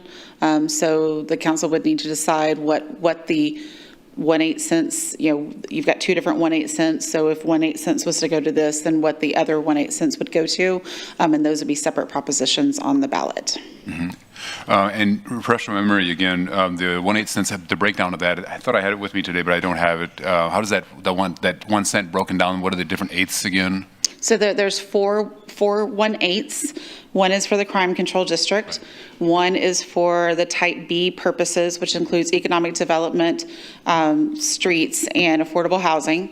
And then you have 2 projects authorized under type B, each with 1/8 cents. One is the arena, and the other was the arena construction. The other was a seawall improvement. So those are the 4 1/8 cents. Right. What we're looking at is the 2 1/8 cents that are currently authorized under type B for the 2 projects, which include the seawall and the arena.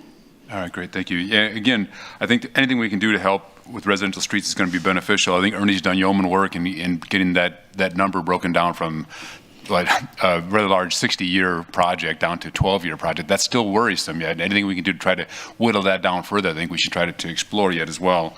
And I wonder too if, looking at this from the outside as a non-expert, if focusing on residential streets instead of arterials, instead of collectors, gives us more bang for our buck. My sense, I suspect, in looking at, but not a professional in this anymore, that you'd be able to get more lane miles doing residential streets for the same amount of money than you could for arterials. It's going to cost you less, so you'd be able to do more lane miles for the same amount of money. Yes, sir. You are correct.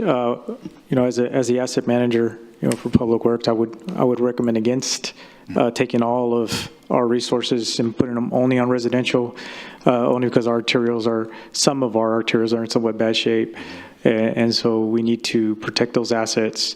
If you let those go south, like you would, say, for example, residential street, the recovery cost is a lot higher. Mm-hmm. The difference between a $20 million project and a $5 million project. If we let, say, for example, Cimarron go to complete reconstruction need. Mm-hmm. Mm-hmm. Okay, great. Thank you. That's all I had. Yes. Councilman Hernandez. Oh, sorry. Okay. In looking at this, and I had a conversation with Councilwoman Campos on sidewalks and how we're not set up for it.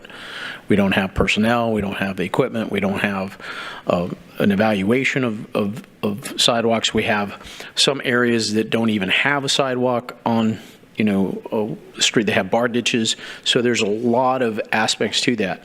I also have a situation where we're looking at walking trails that are along drainage or stormwater ditches that kind of fall partly in public works and partly in parks. So there's not quite the policy on how to deal with this on a macro sense on what's responsible, who's responsible for what, who maintains what. So I think, Peter, on this particular issue, we need a lot more work before we can get to what Councilwoman Campos wants to get to, which I agree. Right. Not to mention, we'd have to change the UDC to reflect that, because right now it's under, previous councils, they put it onto the owner of the property that owns the sidewalk. Right, that's correct. Right? Yeah, that's correct. That's what we've been saying. It's going to take, Ernie just said it, 2 years to develop a program. And, I have the same issue with curbs and gutters, and we have a small team associated with it, but we don't do large sections of it. It's mostly spotty things here and there. And then you have issues that are associated with it. Okay, if it touches a driveway, then you have to replace the driveway, and that might affect the sidewalk. And you have all sorts of individual aspects that go with this. So I think we're maybe a little premature on trying to get to that point, and we may need to do a lot of pre-work to see what that really actually looks at like before getting there. And, in listening to what you said about the purpose versus the project, I'm almost inclined to have that 1/8 cents tax for be type B oriented with those specific purposes associated with it, so you can have a little bit more leeway, but still be within those same buckets. That way you don't have the confusion of trying to identify a very specific project within your postcard. Right? So if you do it by purpose, it might be a little bit easier to explain and keeping it simple, right? If you move it towards a type B, but still have the same buckets that you want to identify as the purpose for it. Because I agree with Councilman Roy that it's got to be simple.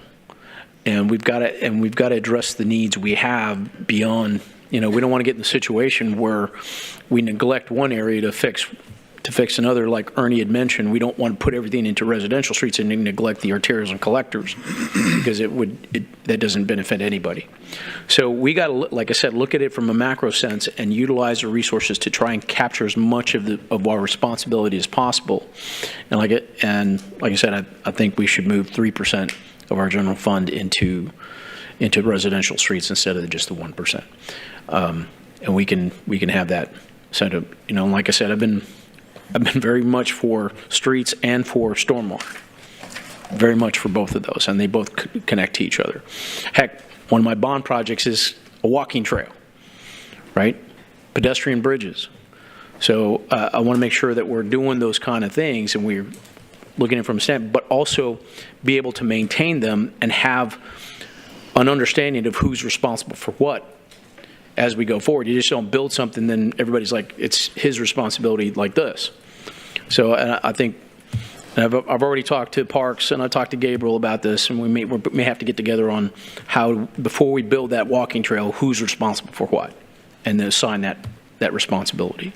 But I'm in support of doing the function for Convention Center complex, including the museums and the Harvard Playhouse. Support for doing commercial streets, and support for putting some money aside for making sure the military base is taken care of. Thank you. Councilman Hunter. I'm sorry. Yes, Hunter. Thank you, Mayor. Just for clarification, I was just looking for answers to questions that I receive all the time.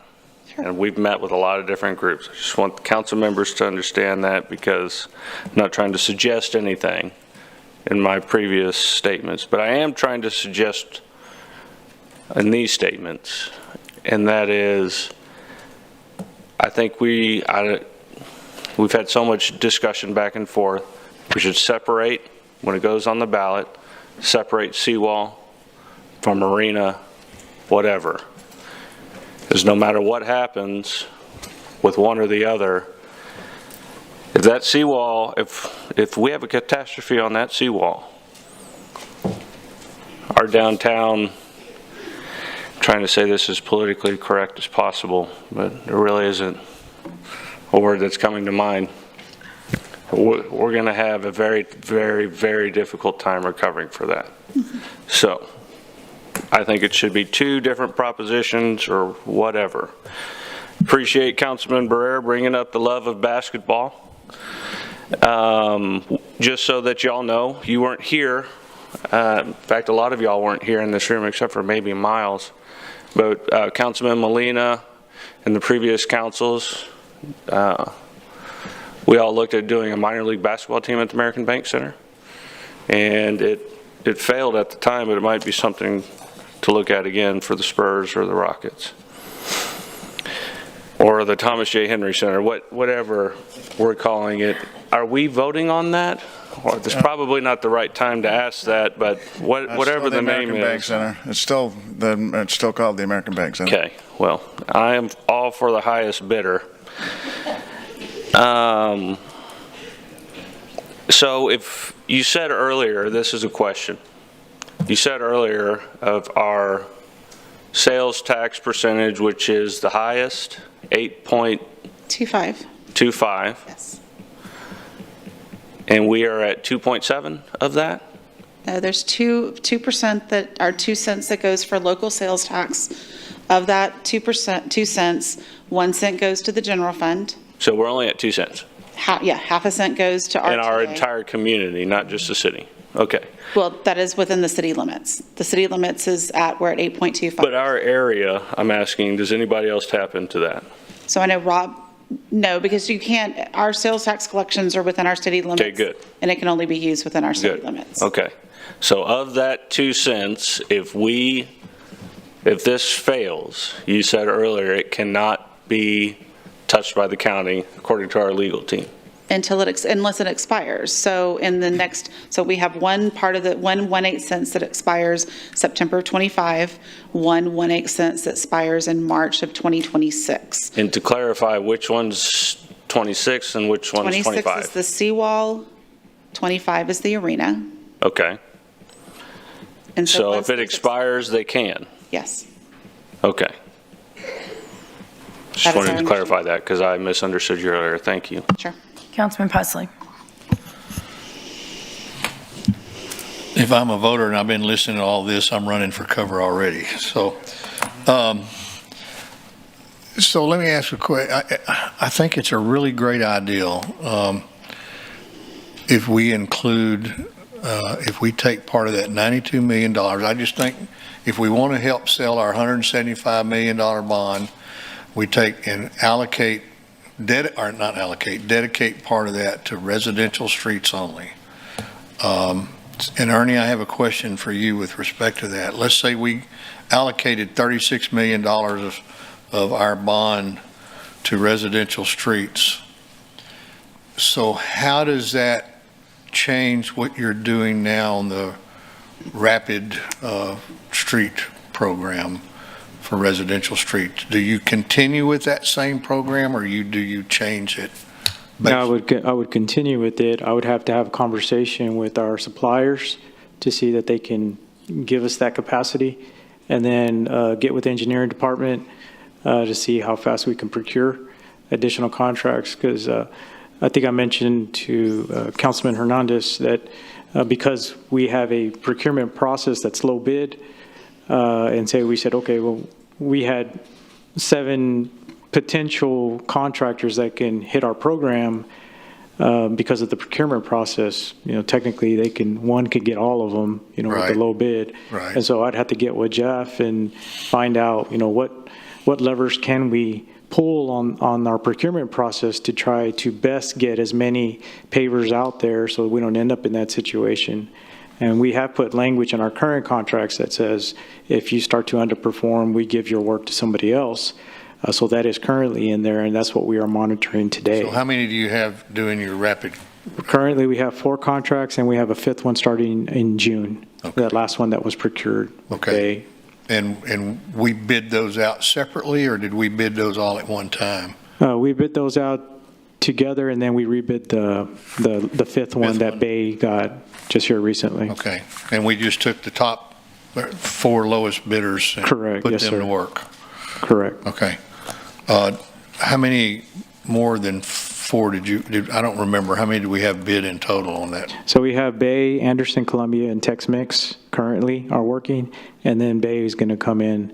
But in our original bid package, how many companies? Oh, how many companies? I believe it was Bay, Tex-Mex, JE, and then Anderson and Columbia. And Yeah, the same number, pretty much. Yeah. Pretty much same number. Yeah, I think JE is the only one that got left out because they got outbid. Yeah. So we're kind of limited on contractors at this point unless we start hiring somebody from out of town. Or we do a combination of what I mentioned is adding to in-house capabilities. Or they ramp up, or the contracting, they, just like we can add, they can add as well. Correct. Yeah. Correct. You'd have to go buy equipment, probably take a year to get that in. Right. Or Anderson and them, Anderson Bay and the other companies could add pavers. Add into pavers, their. yeah, okay. Right. Okay, so you would continue with your same program, you'd have more funding available to possibly do more. More lane miles, yes, sir. And that 36 million could be spread out over multiple years, obviously. So I just think if we want to give voters something to really hang their hat on, maybe that's something that appeals to them. I don't know. Yeah, right. Yeah, we have to get, Ernie needs to, I don't know if he can answer it, this quick, but there is, a lot of residents drive these arterial and collectors, so we may be fixing one problem, but there's still, the streets still aren't fixed. So I don't know, it's hard, I don't know, he hasn't answered the question today, and I'm not asking him to, but where do the people complain the most? Is it because of the street in front of their home? Is it on the ride to school in HEB?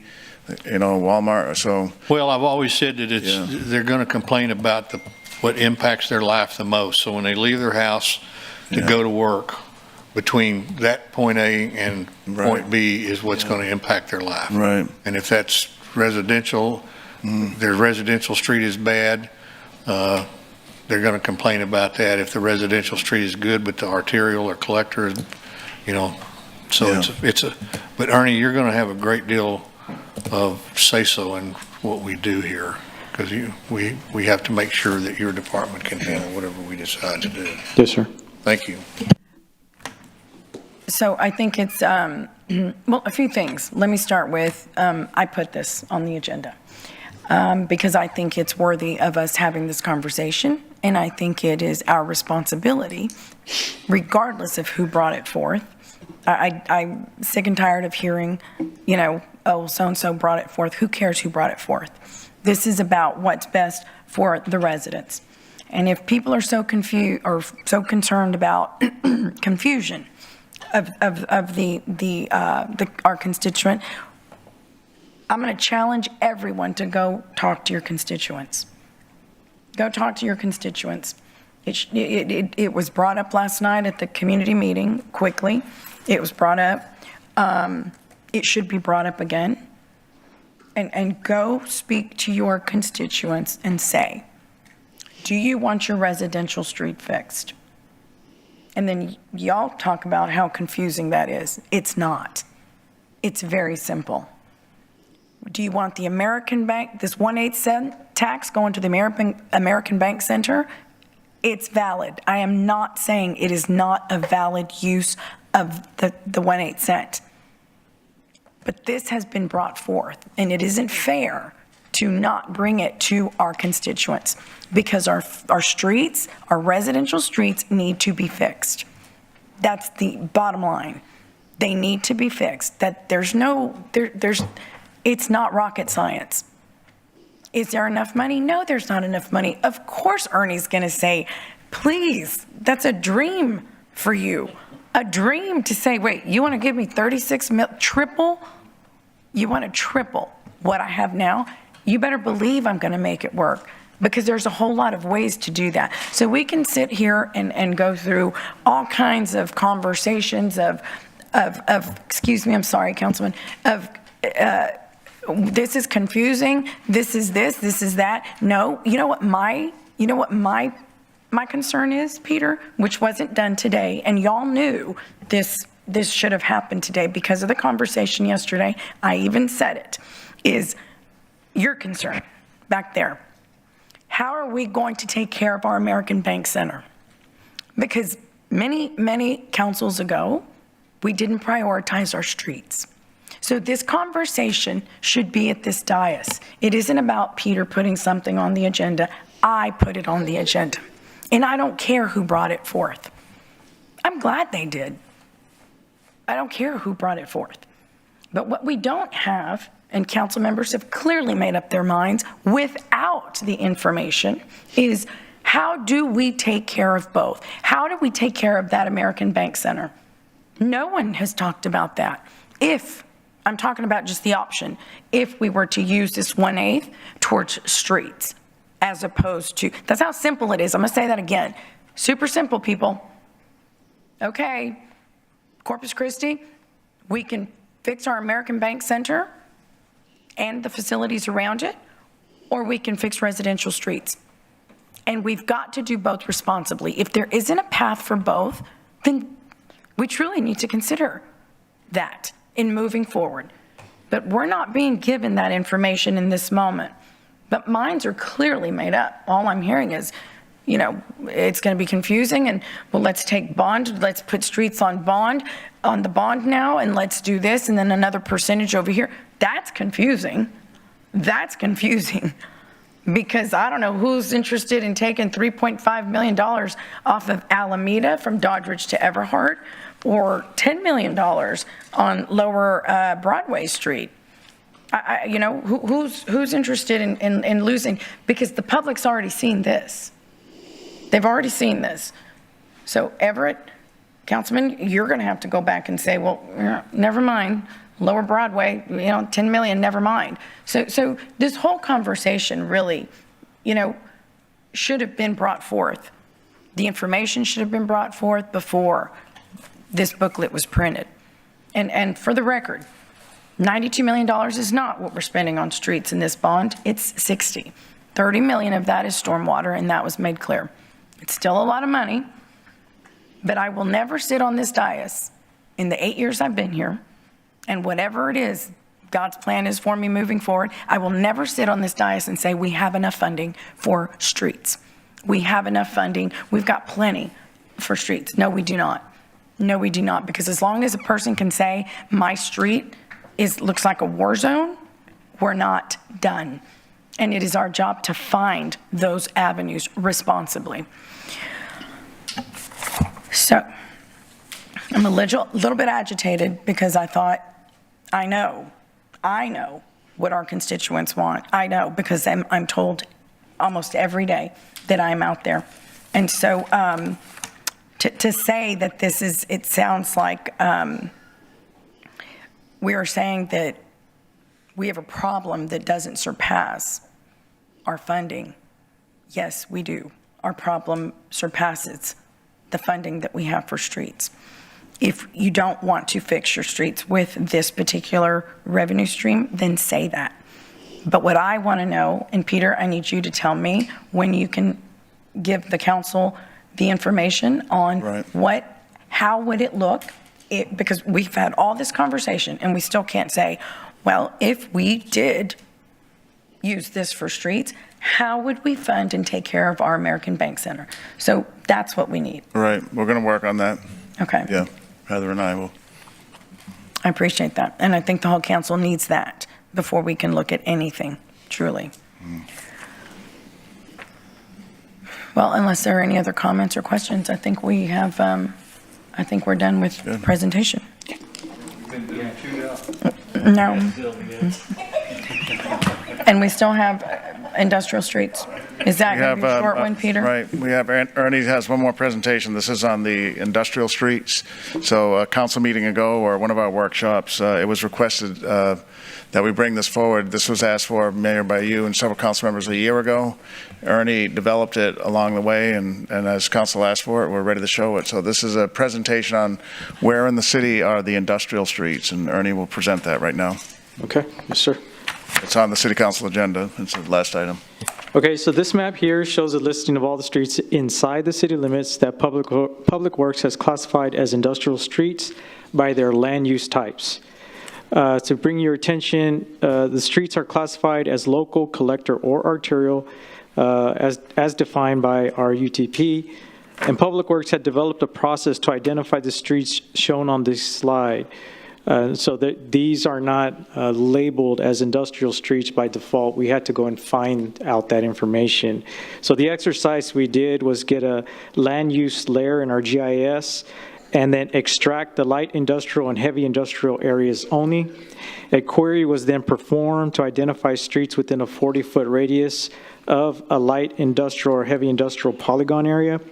And then with the extracted data, a list was generated and streets were field verified to create the map that you're looking at here on this slide.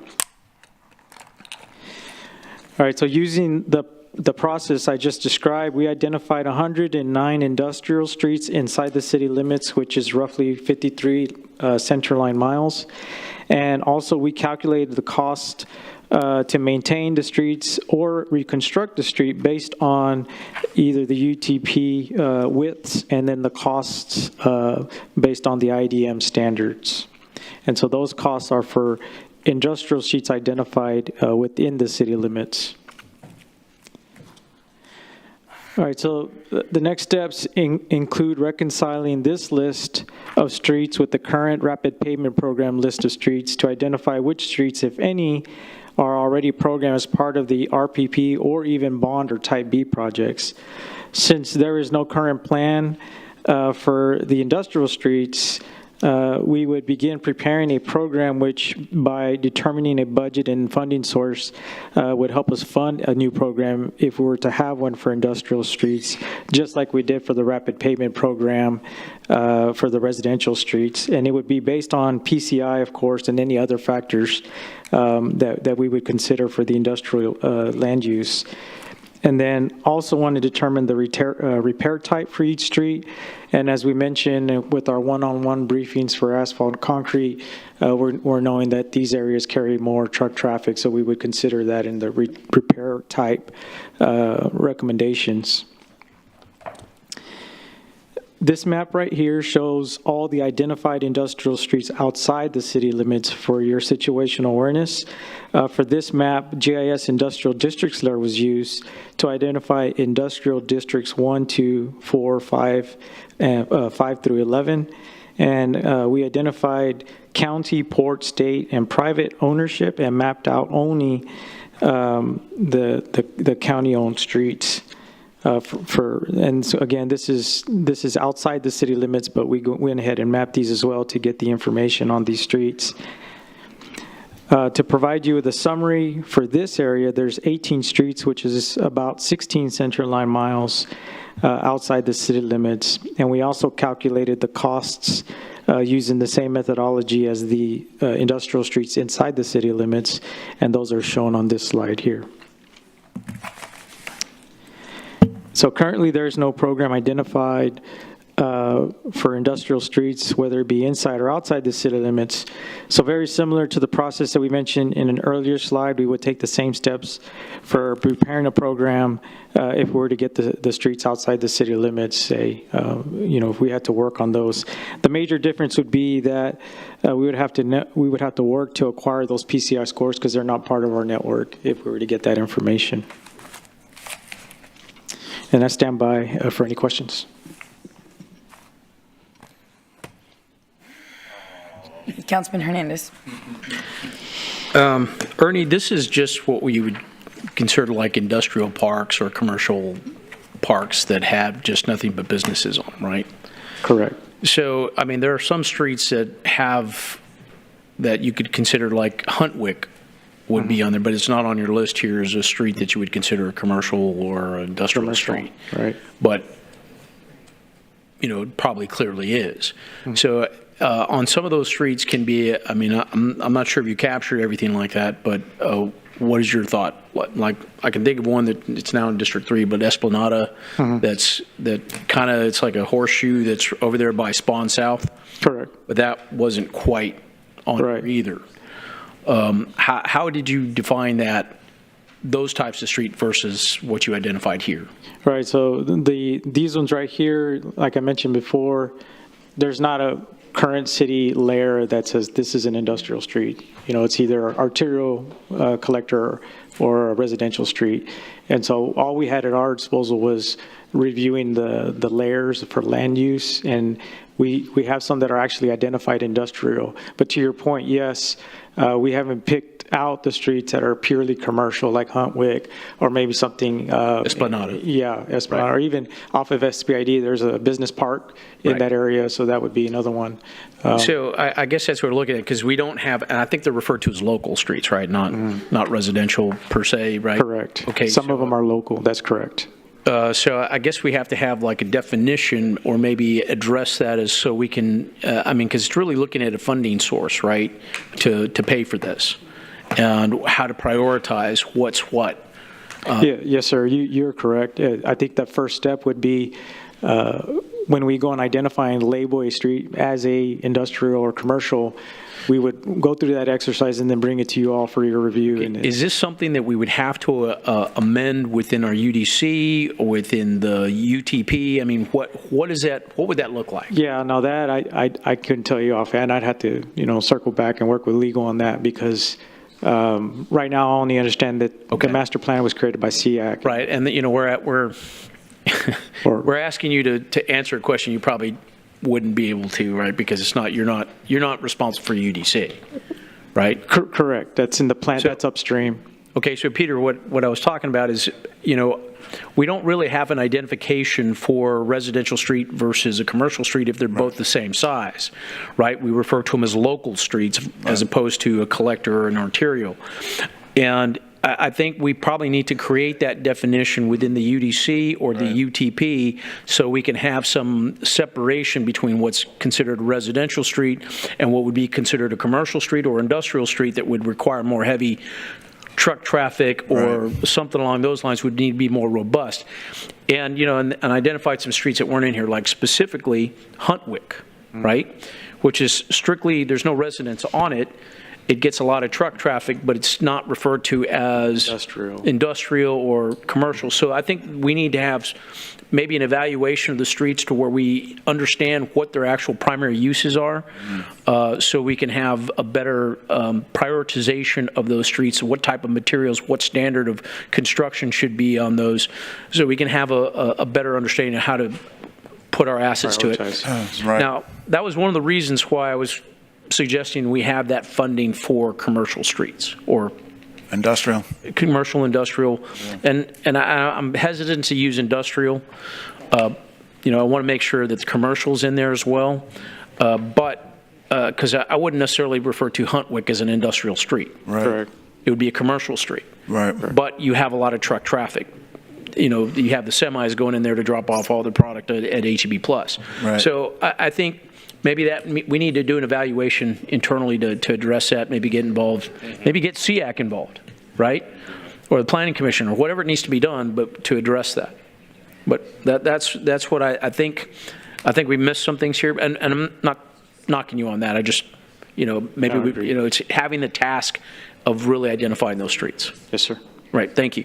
Good.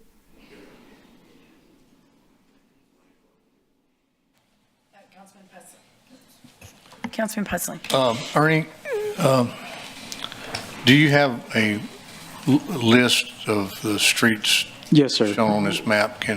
Yes, sir. We can get that. Can you provide that to us? So I can look at them. As you can see, the majority of these are located in District 1, and that's not surprising. There's a lot of industrial areas in District 1. So. But if I could get a list of those, it'd be very helpful. We'll get that list to all the council members. Yes. Yeah, we have to figure out how to do this, and see how we approach it from a funding perspective. What was that? I'm sorry, what was that request? A list of what? A list of the streets that are on this map. We do have that, yes, sir. Typewritten list. Council, we'll get it to council. We have a map that shows the industrial streets that Ernie's determined. We just don't have the names on a report, so we're going to get that to the council. Okay. That show the name, the name of the street, the limits to and from, and we'll arrange it by the map here, by district. Yeah. Yeah, good question. We should have attached. I mean, probably if to the if you agreement. could, but, well, I guess we would know, I Yeah. guess, right? Yeah, No, no, we no. had the list. I'm saying if I thought we uploaded it, but, Okay. One's commercial, one's industrial, so to speak, but right. like Bear, The way we did it is, like I said, there's, yeah. the only tools in our toolbox is to go look at the land use. Our GIS technicians do that, and then they just assign a street next to it. So that's what they did to get Okay. this list. Okay. Then that's an important one. So the definition for your purposes here was that it was zoned industrial? Correct. And if there was a street in this industrial zone, you'd consider that industrial street? Correct, yes, sir. Yes, sir, but there's some nuances, as Hernandez was saying, which could include a street that's not industrial zoned, but clearly it just has commercial industrial uses, like an HEB driveway of sorts. Yeah. If I give you an example, like Westchester, originally Westchester was residential homes from one end to the other, but the side now that's across Leopard, going from Leopard to Baldwin, I guess it is nearly all industrial now. Correct. Similar Suntide as well. Suntide, same way. Yes, sir. And I don't think there's a residential home left on Suntide. Right. But there's got to be a number of those that are like that. Correct. Yeah. So, thank you. Okay, that's all, Ernie. Thank you very much.